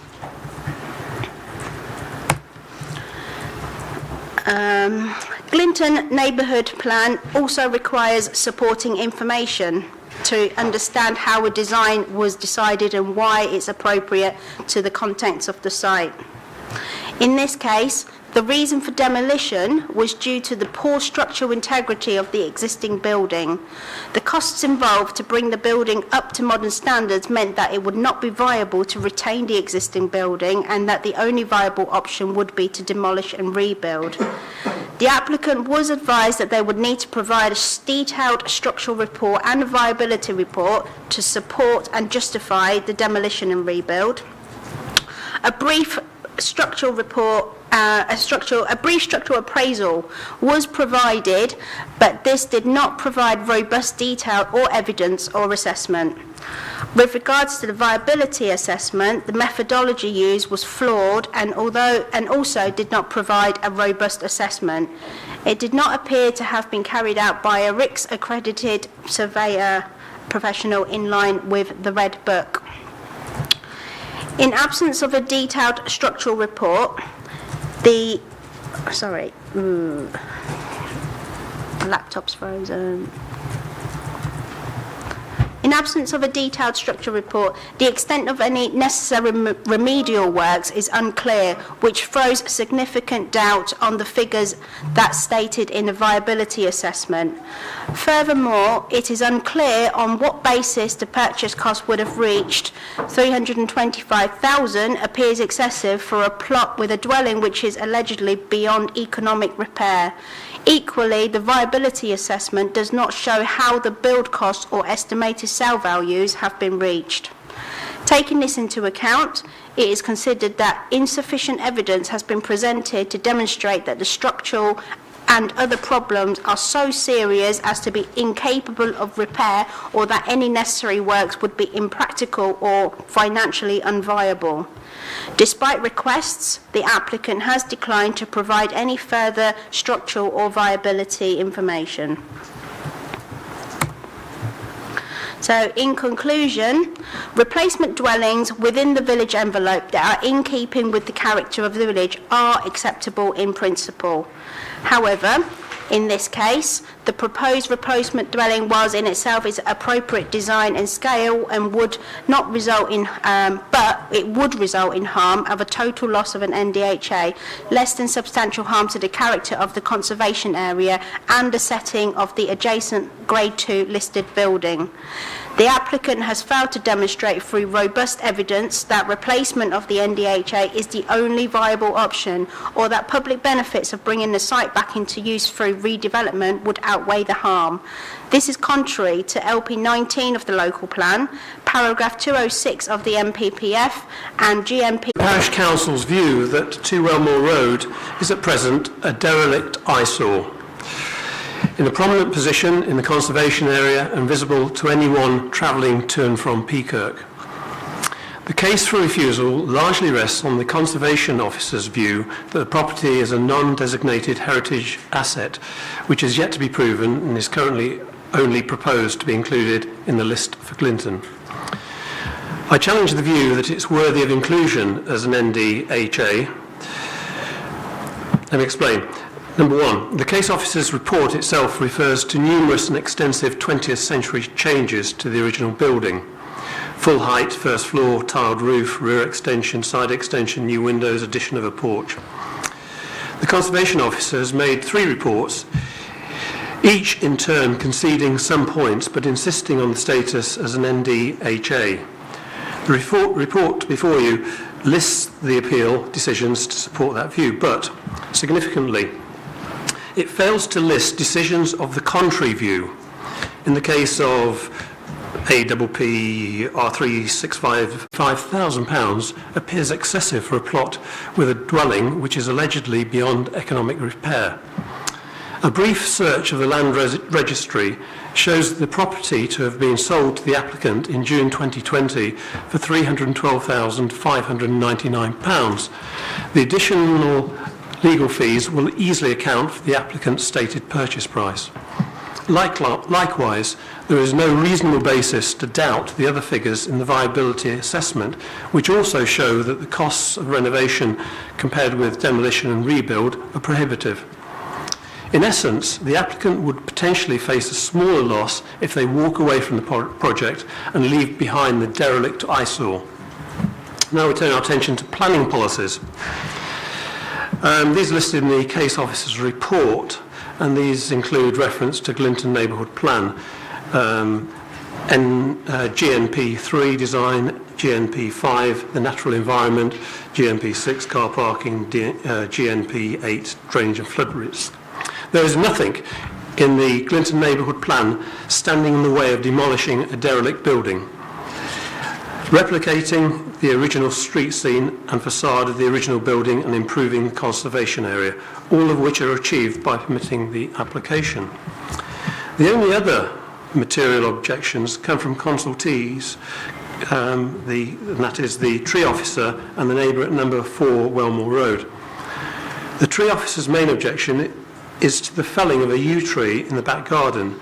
That officer's own report confirms there are no tree preservation orders on or adjacent to the applicant's site. Whilst it's conceded that a tree in the conservation area deserves some protection, it is the parish council's contention that the tree can be replaced and the greater good and least harm is to permit the planning application and thereby rid the conservation area of a derelict eyesore. There are no objections from highways or significantly historic England, Environmental Health, Drainage Board and other consultees. The Parish Council support the neighbour in number 4 in that there is an opportunity to address the structural defects of number 4 and to allow that property to be underpinned once number 2 is demolished. A longer term ability to maintain both number 2 and number 4 could be achieved by allowing the footprint of the rebuilt dwelling to be moved away from the boundary of number 4. In short, Glinton Parish Council believes that the case officer's recommendation is swayed by the conservation officer and to a lesser extent the tree officer, both perhaps not balancing the benefits against the, quote, less than substantial harm of demolition and rebuilding, with the street facade being replicated by use of the original materials.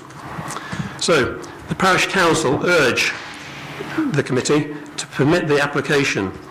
If in approving the application the concerns of number 4 can be addressed, possibly by condition or by allowing the footprint to be moved away from the boundary, that would, in the view of the Parish Council, be a win-win situation. Thank you. Thank you, Councillor Kirk. Members, have any questions, please, for the Councillor? No, I've got one for you. Would you comment, please, on the fact that, as officers have said, there's no RICS accredited structure and viability report? You've called it into question, but then I'm calling that back. Why not do a proper report? What's the issue? Well, I obviously can't comment on that because it isn't my property. I wouldn't commission it. I think that question is perhaps best left to the people that follow me, and they can give you chapter and verse. Okay, so you don't know that one? I don't know. That's fine, that's okay. Anybody else got any other questions on that one? No, thank you very much. Thank you. Okay, so we'll now call Mr. and Mrs. Is it O'Laurie? Is that correct? Right, first time. Excellent. Could you come to the front? Oh, that's just the ghost. Don't worry about him.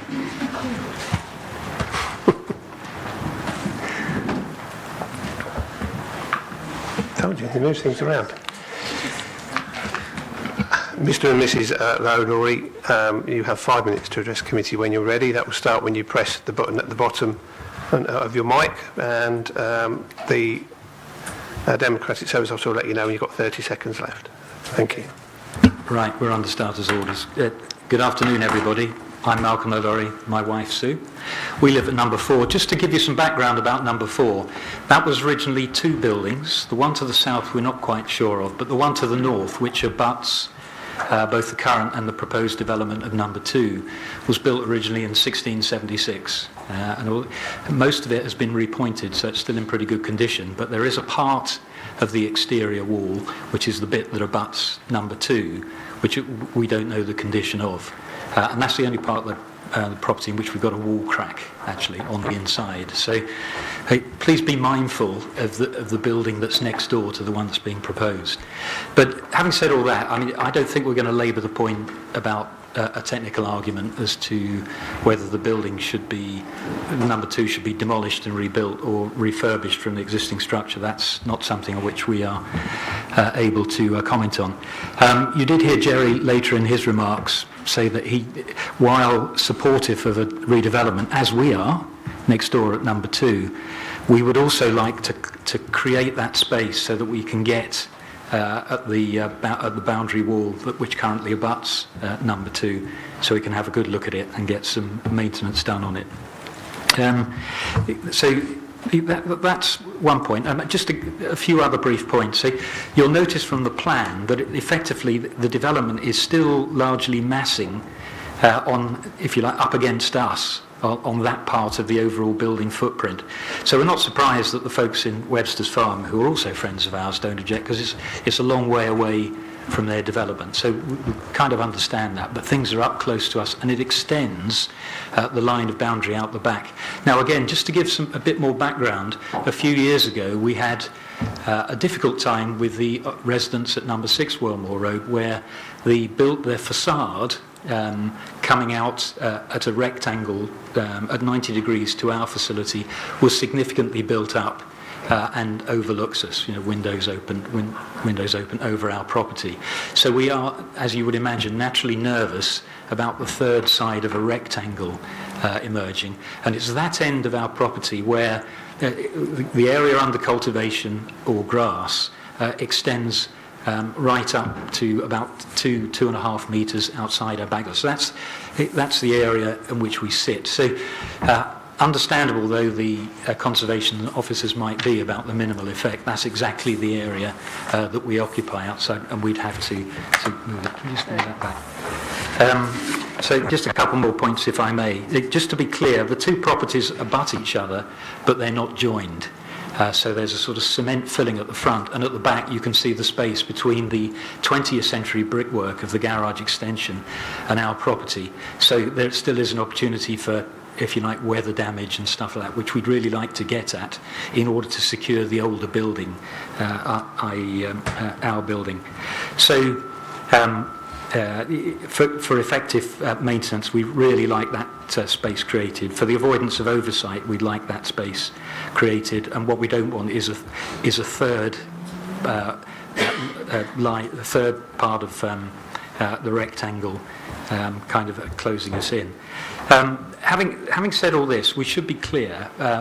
We actually are pretty friendly with Debbie and Colin Gill, the current owners.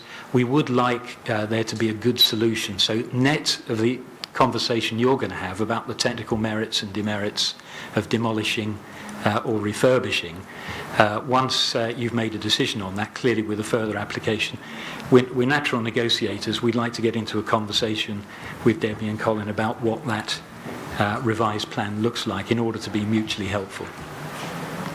Anything else? Yes, thanks, Director. Shall I turn this off now? Please. And I'd just like to reiterate the points my husband has made, that the buildings are not joined, they are abutted.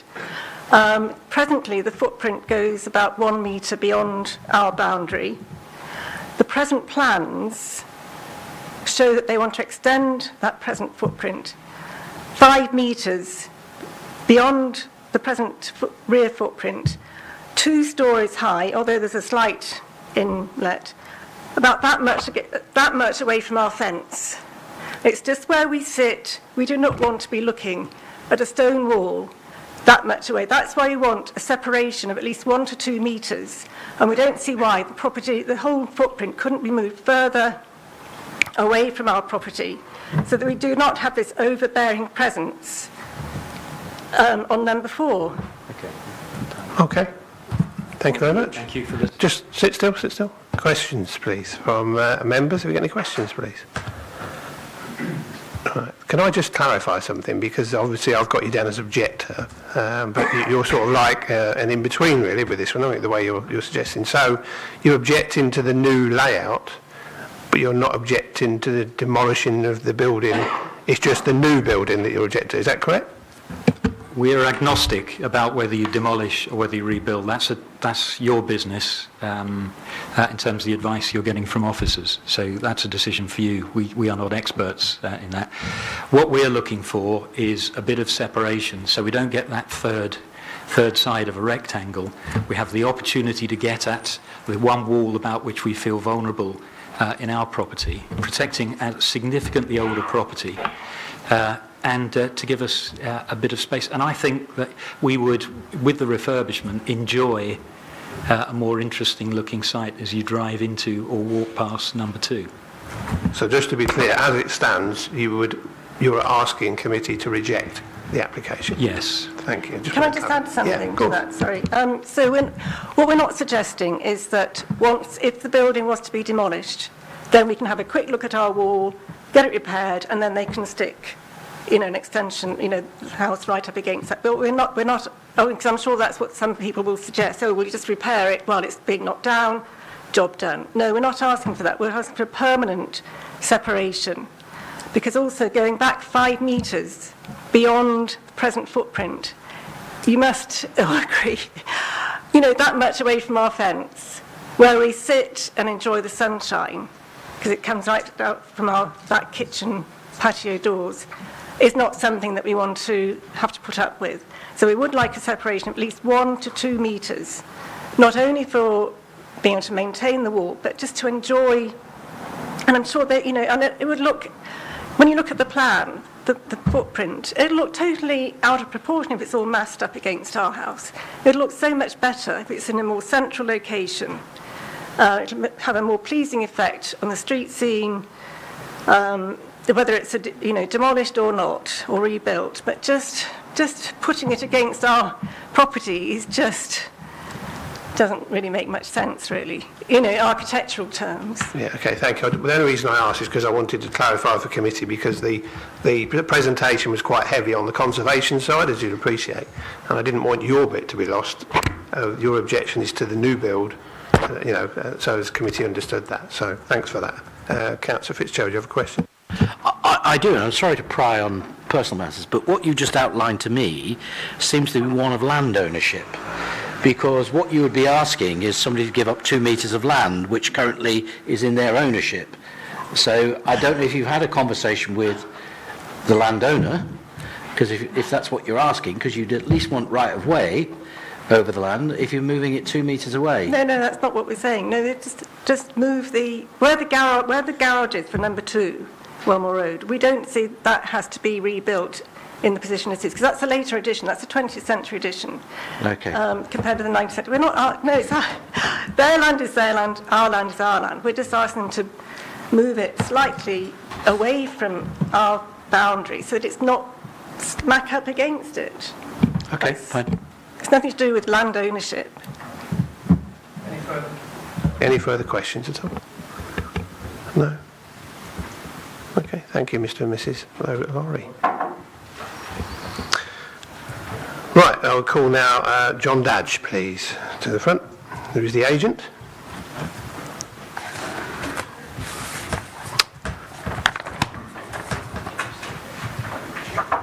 Now, John, I've only got you down as speaking on this.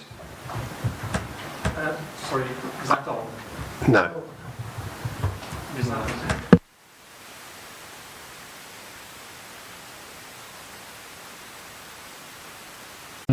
It's probably useful just to have a little bit of the background to Mr. Gill's purchase of this site. The site was offered to the market for purchase on an unconditional basis, and the parish council and residents of Glinton will know well that it attracted a tremendous amount of interest, and that interest in the main was from people who wanted to demolish the building and put a number of houses on the site, because it's a very small house on a very large site. Mr. Gill explained his situation to the site owner of the time and to their agents, and made it absolutely clear that he was only interested in one dwelling on the site. He is mindful of the importance of the conservation area and the impact of development on listed buildings. As a local resident, his offer was accepted on the site, but it was not the highest offer. It was the offer that appealed most to the landowner, who also had the interests of the village in mind and wanted to see the site developed in a sympathetic way, or the building retained. The parish council's comments are very helpful. They've actually said quite a lot of what I wanted to say. If you look at the officer's reports, the case officer's report to you today, and the comments from consultees, you will see that, in fact, the conservation officer didn't think that it was an inappropriate scheme for the site, and didn't think that it would have an adverse impact on the heritage asset, which is the listed building next door.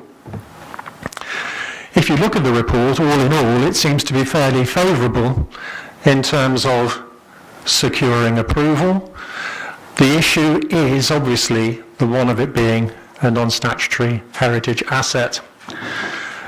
I'm not quite sure how long the draft list of heritage assets has been on your books, but it's several years. The parish council did not support the designation of this building as part of the initial consultations on this list. And indeed, it was unknown to Mr. Gill that it was on the list, I think, at the time of purchase.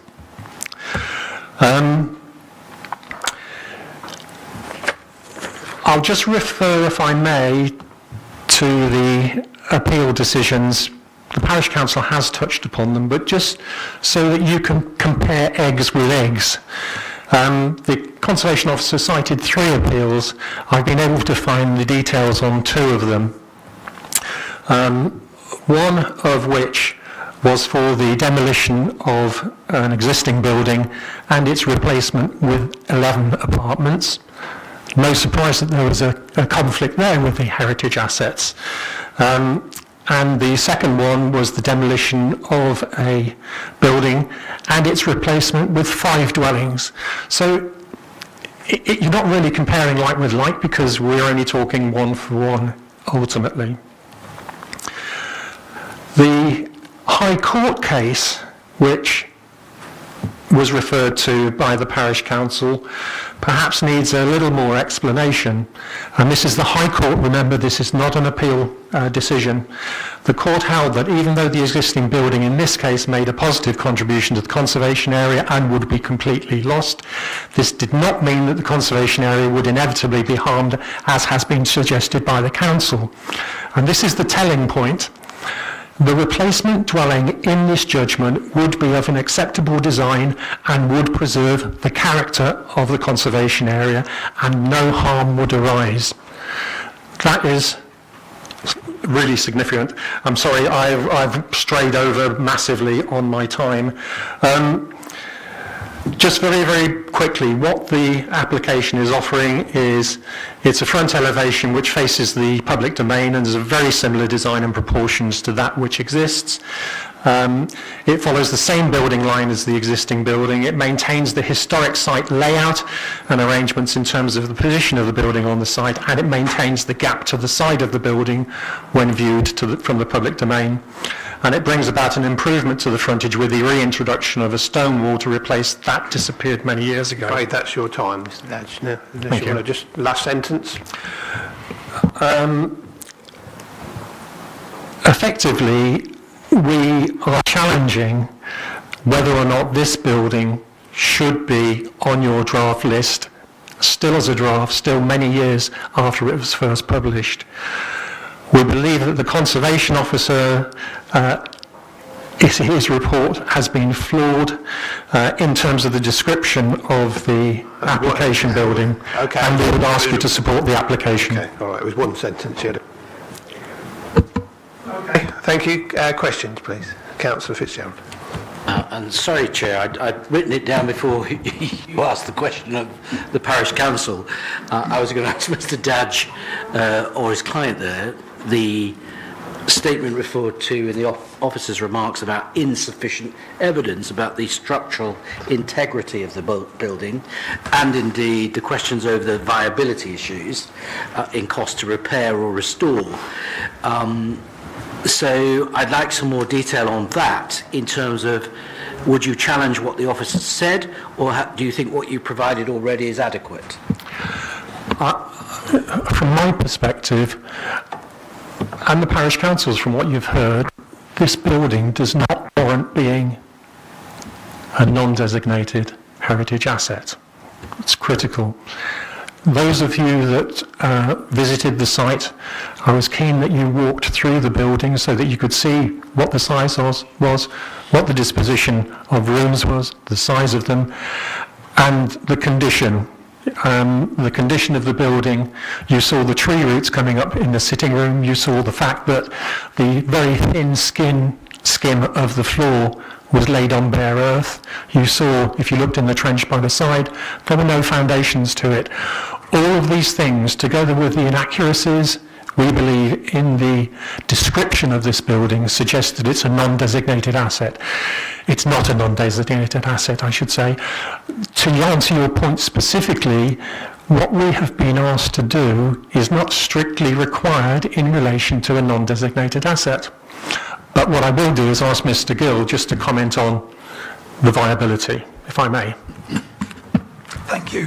When we originally, with the aid of a structural engineer, put a full pricing together to rebuild, to retain the front elevation and the side elevation, to make the property into a livable modern size, at no point when we looked at it, the original shell of the house would not be suitable for modern day living, and it was not financially viable to spend hundreds of thousands to bring the property as it stands up to a standard that's livable, that would not be livable in space.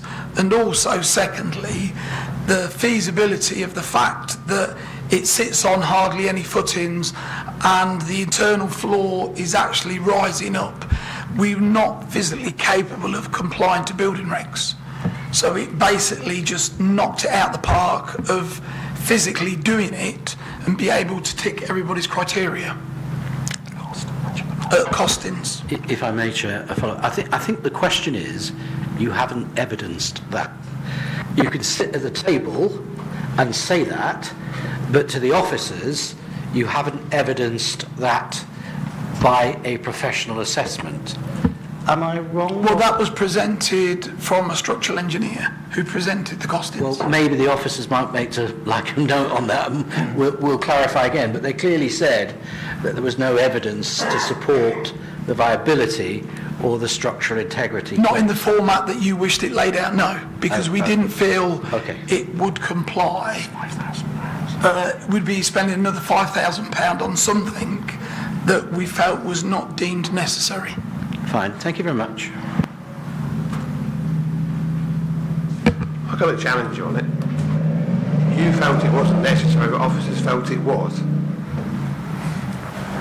How are a committee going to make a decision based on, and how do officers make a recommendation? I can understand how officers would fall to the fallback position and say, well, if you don't prove it, then you can do it. I don't get that. So the bit that you didn't feel, the question to you is, why do you feel you don't have to supply it? I just don't get that.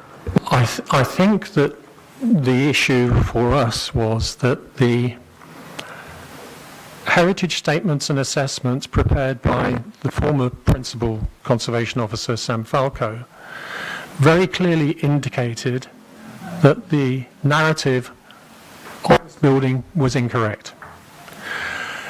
His conclusion was that the loss of the building wouldn't constitute material harm to the conservation area.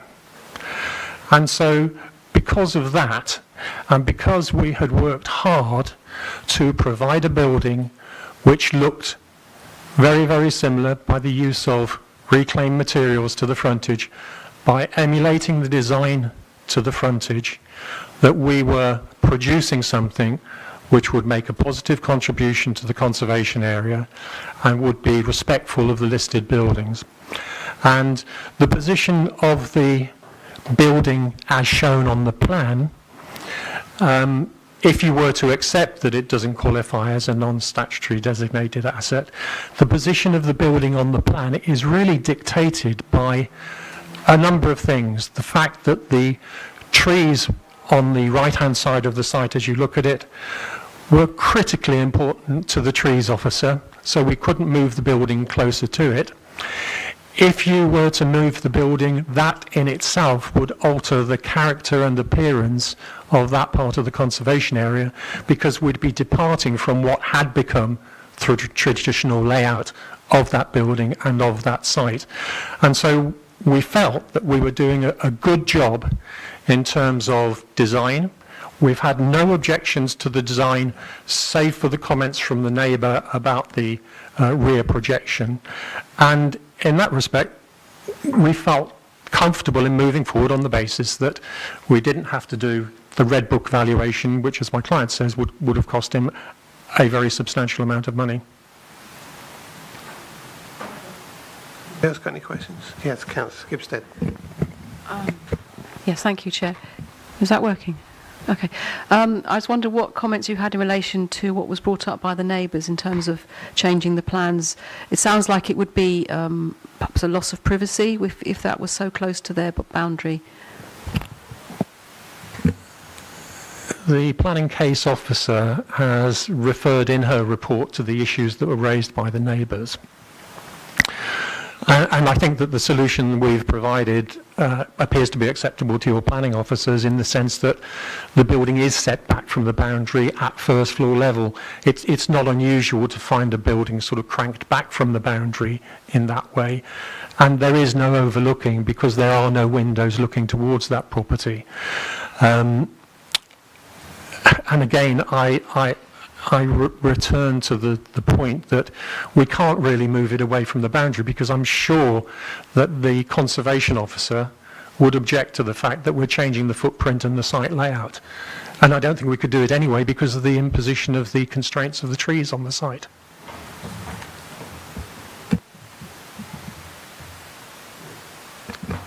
Can you keep that for the meeting rather than having, I can hear conversations going on? No, I don't want these conversations, because these are public meetings. Councillor Rush.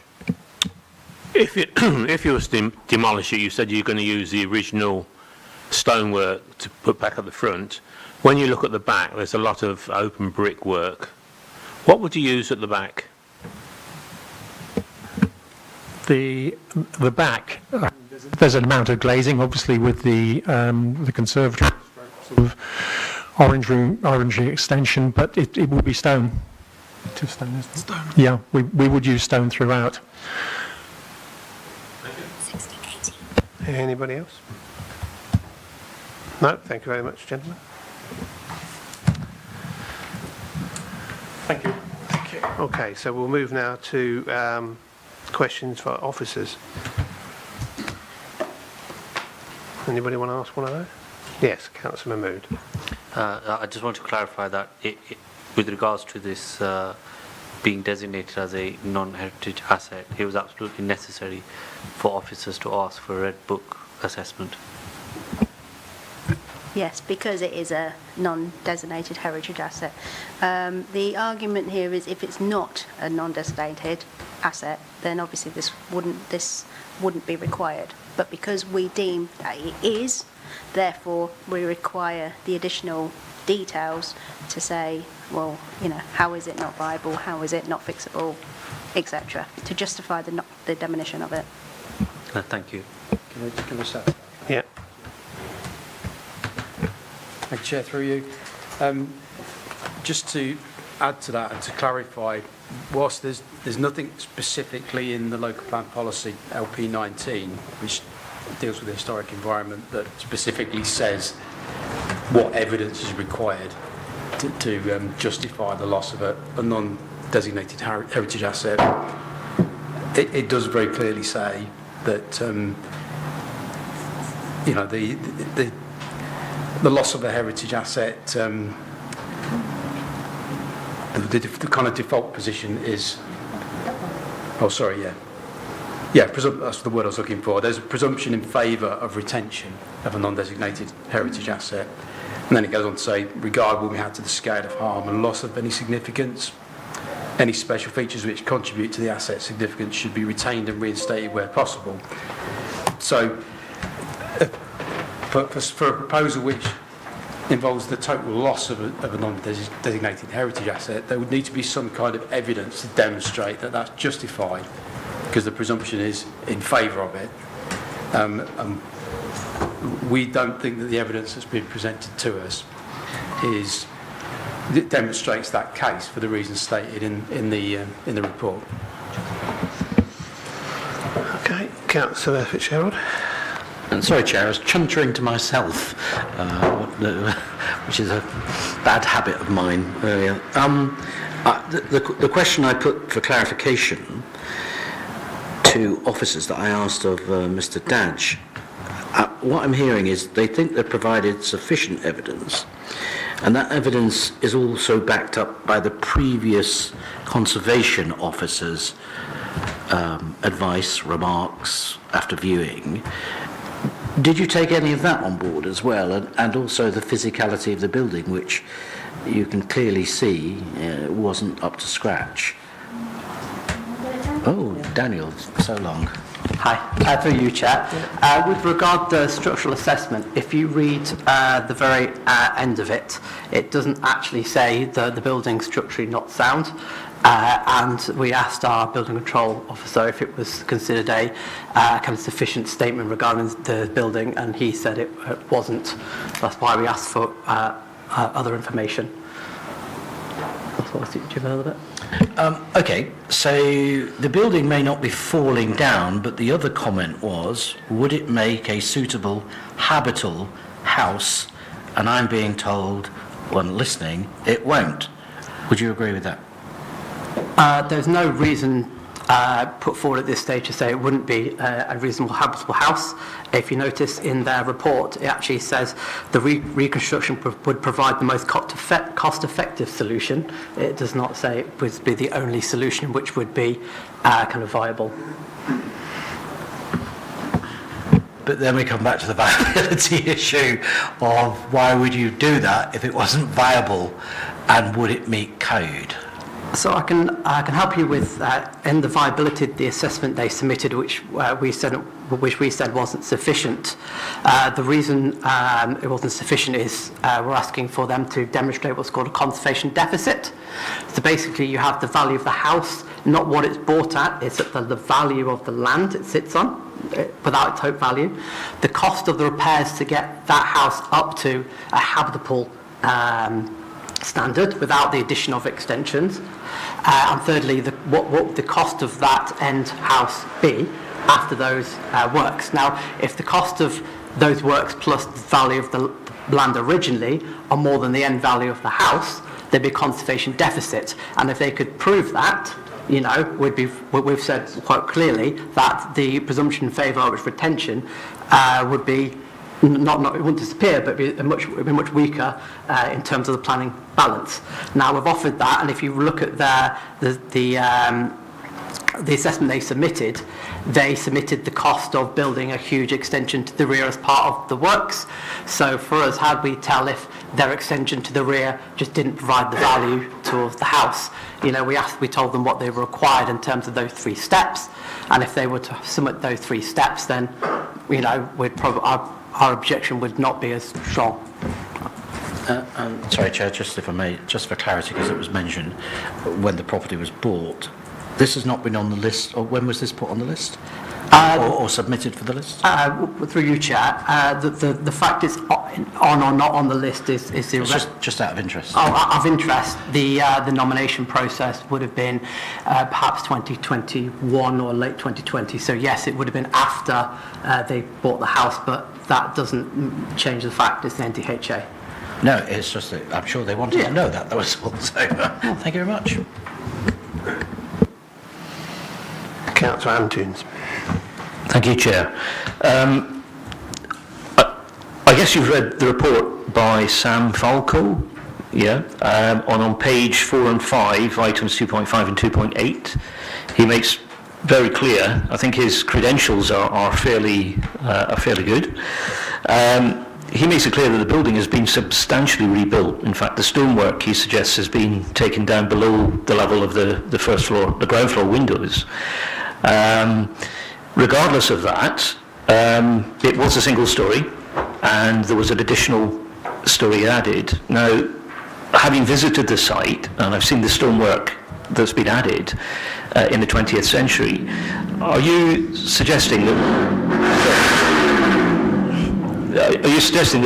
if the house is rebuilt, it can't be rebuilt to the same quality as was achieved in the 20th century? Through you, Chair, I think that there's 2 points to that argument. The first one is you say about the fact that the building has been altered. Well, all historic buildings. Sorry, Chair. It's my neighbour. Yeah. So we look at all historic buildings, they've been altered, and that change in the evolution and that adaptation of different phases actually adds to the significance of buildings. You can't really say, oh no, it's been changed, it's lost its significance. Each phase of development has significance in its own right, and I would suggest that the raising of it from 1.5 story to 2 stories, that's just part of its history, and even if it was done at the beginning of the 20th century, that's still 120 years ago, and that's what we would still consider kind of historic fabric. And in terms of to the works and the brickwork and the stonework, I know Sam, and Sam was the one who fought quite hard for this to be on the local list when he was officer.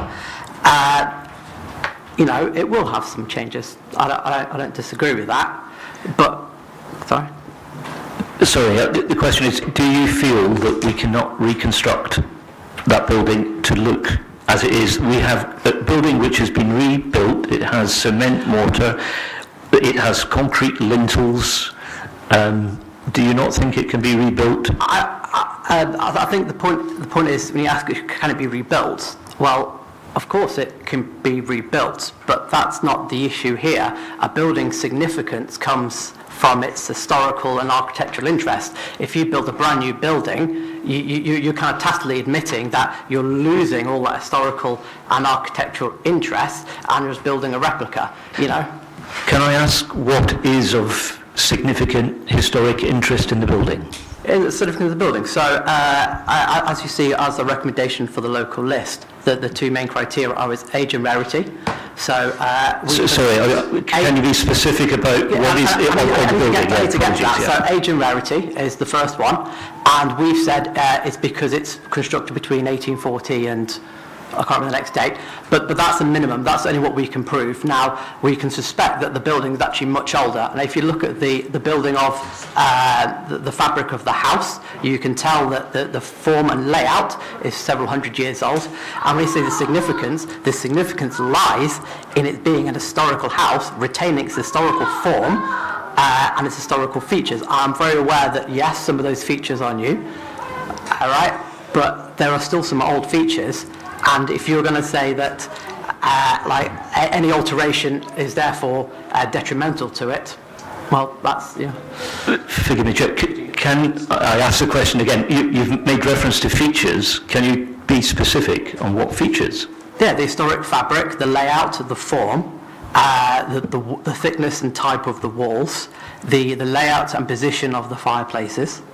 When you say what's significance, the significance itself comes from its historical and architectural interest. It's not, it's significant because it has this staircase. Yes, it might have significance for that staircase, but it's the collective fact that the building itself is historic, at least 200 years old, possibly 300-400 years, and the substantial of the outside of the shell is that age.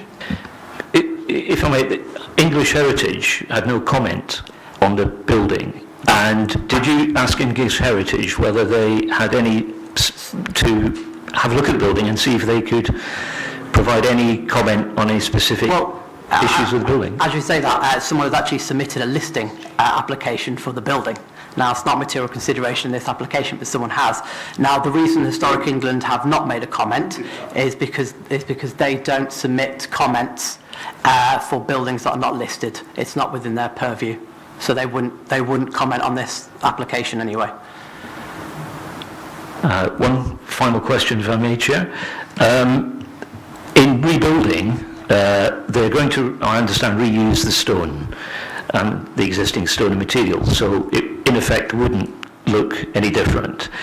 From my perspective, and this comes on to the affordability, if you are trying to adapt a building which is not listed, you will have to pay VAT at 20%. If you rebuild as new, that will be zero rated. Therefore, in terms of the affordability and the viability analysis that was shown, I feel that we're already showing a price at 300,000 in deficit. If you had to adapt a building which was possibly not really suitable in terms of its current layout, that would have VAT on it, and therefore really we're in a situation where it probably would be unviable. And through you, Chair, yes, you may be correct, and we offered them the opportunity to provide that information, and they didn't. Forgive me, Chair, but he's not proposing to rebuild, to rather renovate, to rebuild. If you talk about the rebuild, if you noticed, I actually have no objection to what they're proposing, and contrary to what the agent said, I'd actually have no necessary objection to moving the footprint or a completely different design. The only material consideration, well, there's three, so one would be the impact on the conservation area, so they don't necessarily have to replicate this building to have a neutral impact on the conservation area. Same with the listed building. And then when it comes to the NDHA, the loss of the NDHA, obviously that's a material condition to be balanced. Now, if they propose something else within the conservation area which was of such a much better design, which was better for the character of the conservation area, then possibly that would outweigh the impact on the harm. But in this instance, their argument is it's not an NDHA, it can be demolished, rather than actually we've got any benefits for this application. You mentioned the word evolution over a number of centuries even. Would you not consider what they are doing a further evolution by using the same materials? Through you, Chair, I would not consider it an evolution as it's complete demolition. If they were doing alterations to the existing buildings, then that would be evolution. One final question, if I may, Chair. The building has sat empty for some time because it hasn't been viable to be refurbished. The two proposals we've heard are to demolish and put new buildings on there.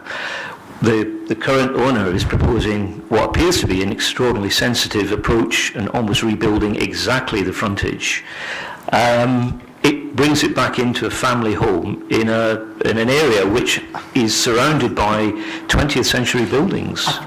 Through you, Chair, I think you're conflating two issues, Councillor. One is the impact on the heritage, and two, other benefits within the planning balance. Now, you can take that balance of different benefits, but I would suggest that you also take consideration to the NPPF, which explicitly states we shouldn't necessarily use the impact, the degradation of a heritage asset against it. So if you leave it to, if you just left it to kind of fall down and say, oh look, it's fallen down now, and I'm very aware that this applicant bought it in this state. However, that consideration is not necessarily on the current owner, it's on its lifetime of the building.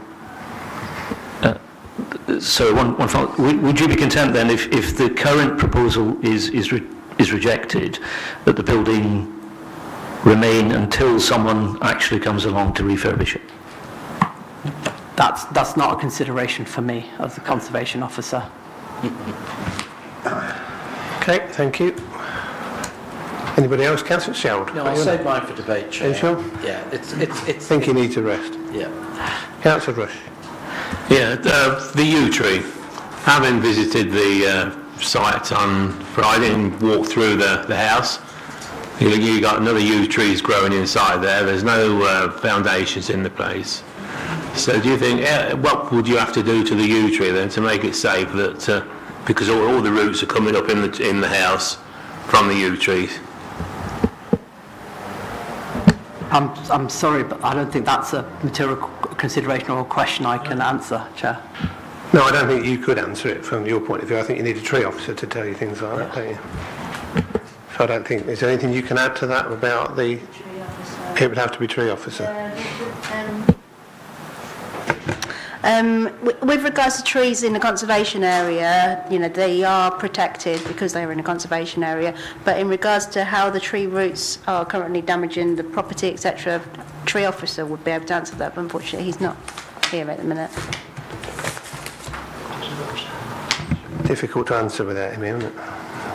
I'm afraid. Anybody else got a question at all on it? I just want to clarify the new proposed build, and its effect on the neighbour. You're content with the fact that obviously they've got a problem with a park gable, albeit staggered, sort of park gable end on over their property. That doesn't seem to have come up much apart from obviously the objectors. But you're quite, because they've obviously objected and said it's too close to their boundary. But you're content you think that's okay? Yeah, I think because you've got a first floor and a ground floor aspect. The ground floor aspect would be to the border.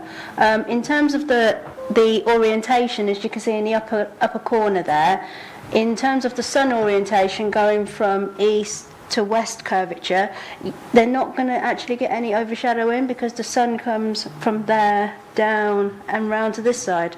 So there's no overshadowing that would occur from that.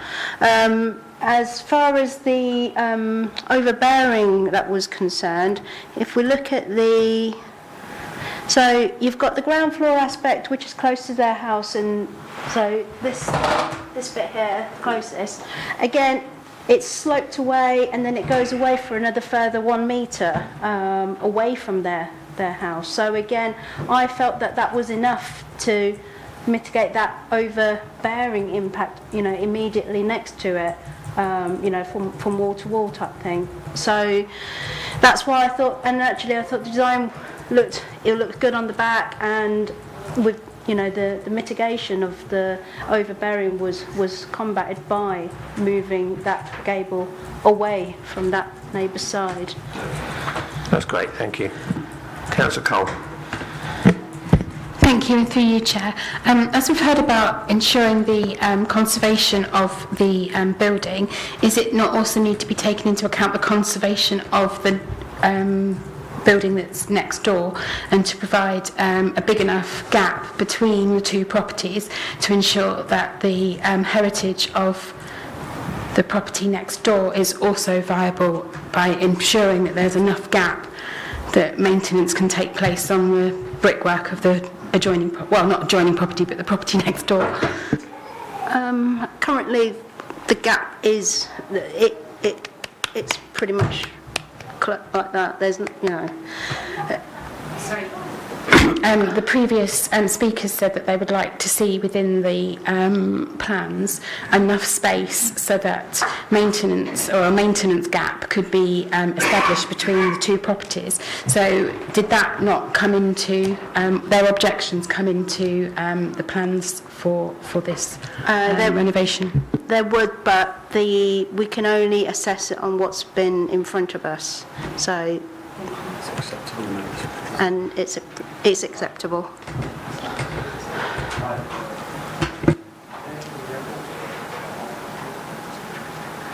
No? All right, then we'll move to debate then, please. Oh, hold on. Yeah, certainly. Phil wants to make a couple of comments. Go ahead. Thank you, Chair. Through you. So just to clarify a few issues before you go into debate. So one of the key issues here is this or isn't it a non-designated heritage asset? We're very clearly, officers are clearly saying, yes, it is. The fact that it isn't yet on the local list of non-designated heritage assets does not mean it isn't a non-designated heritage asset. That's a matter of planning judgment and conservation judgment.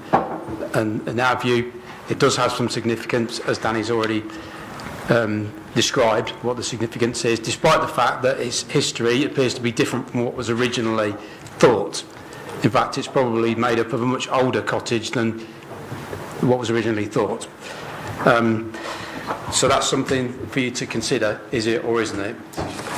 The second thing is to do with viability and whether there's enough evidence to prove or to demonstrate to you, to your satisfaction, that it would be unreasonable to take the position that they need to retain it.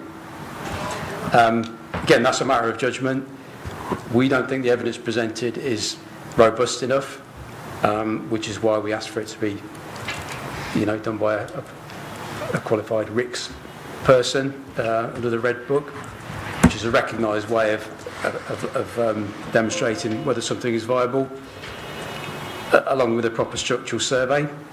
You might take the view that the evidence in front of you is enough, and you're convinced that we don't need that. That's a matter for you to decide.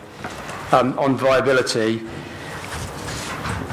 okay, the price that was paid for the land, they may well have paid that price for it, and they may well have factored that into their viability assessment.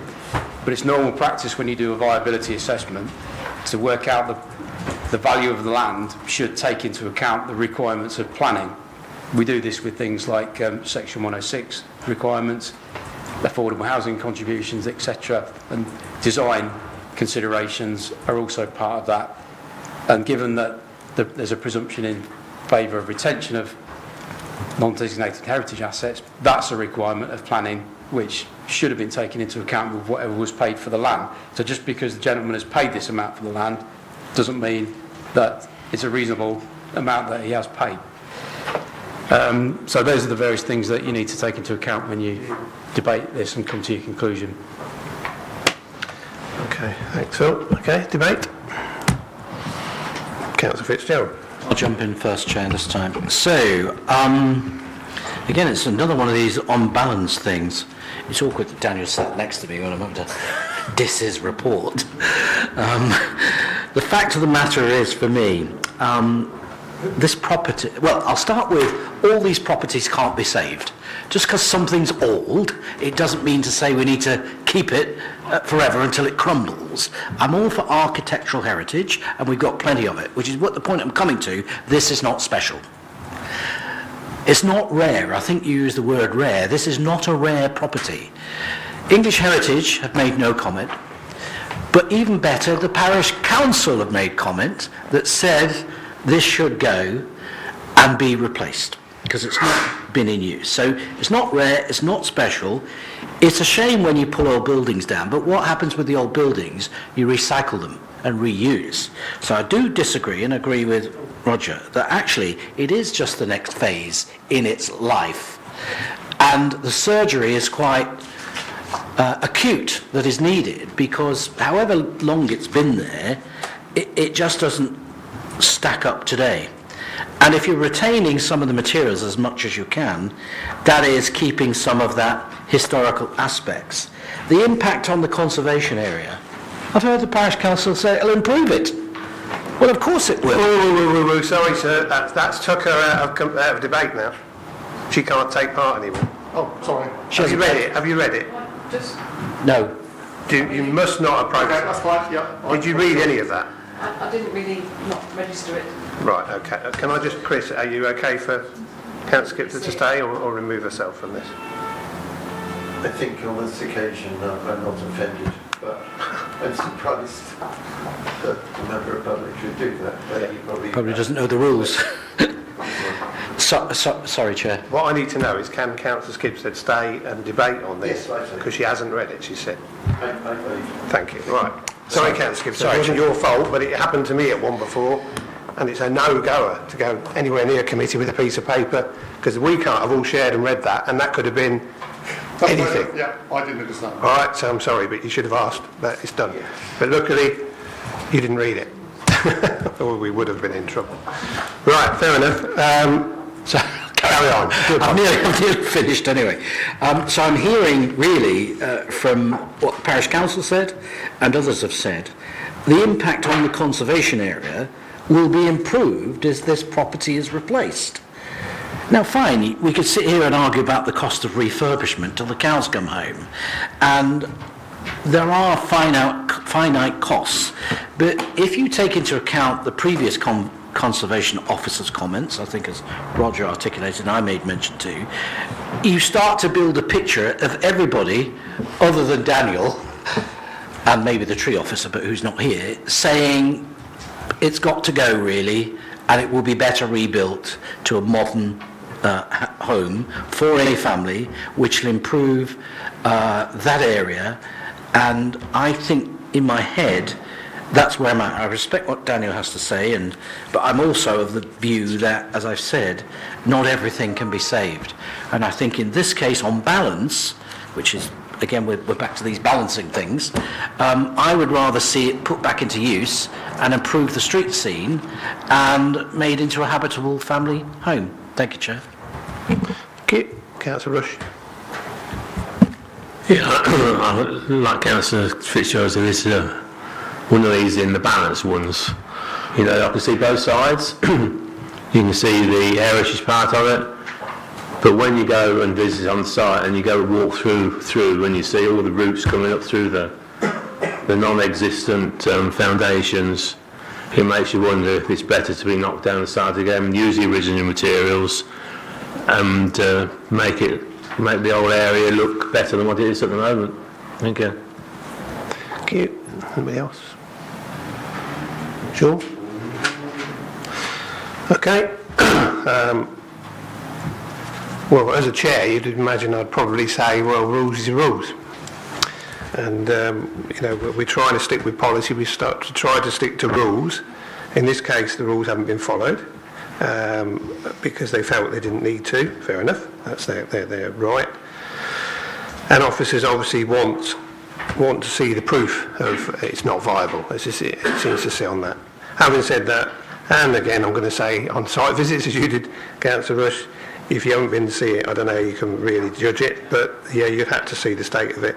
And I'm no expert, but I have to say that is a pretty poor building now.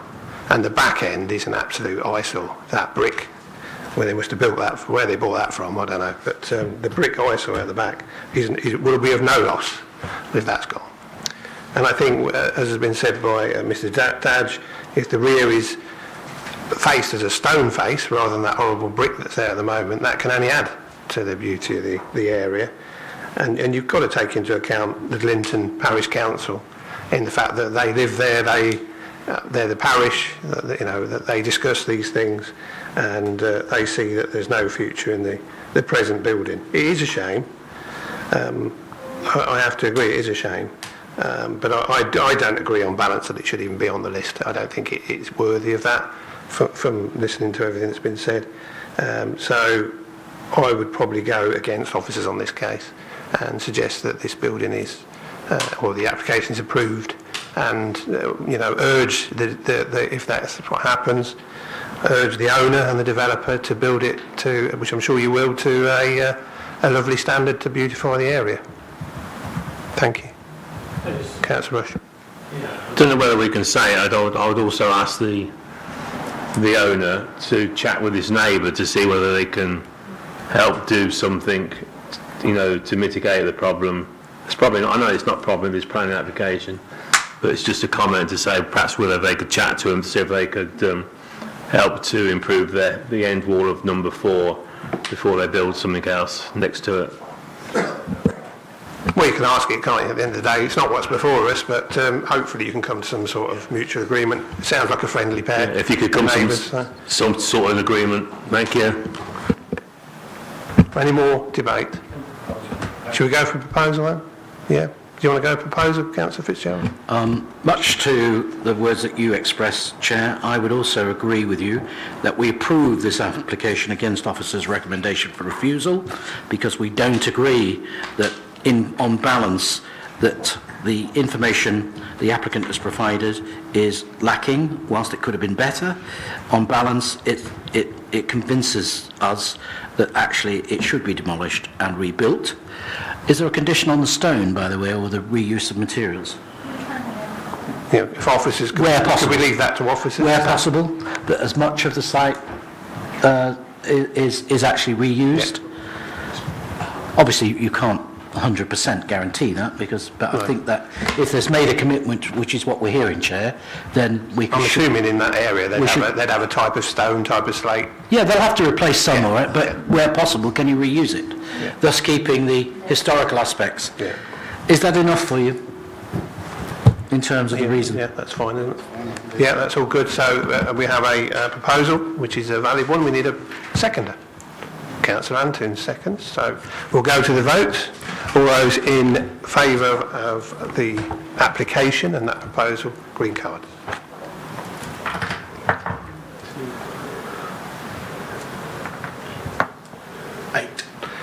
And against, red cards. I'll take it then with no abstentions. No abstentions. So Declare the result is that the application has been approved by a majority. Excellent, thank you. Thank you very much. Right, there's nothing else on the agenda today, so thank you very much. Thanks for all your input. Thank you to officers for all your help, and it was a long one, but and a hot one. But I can't do anything about the weather. But, thanks very much. We'll see you again next time.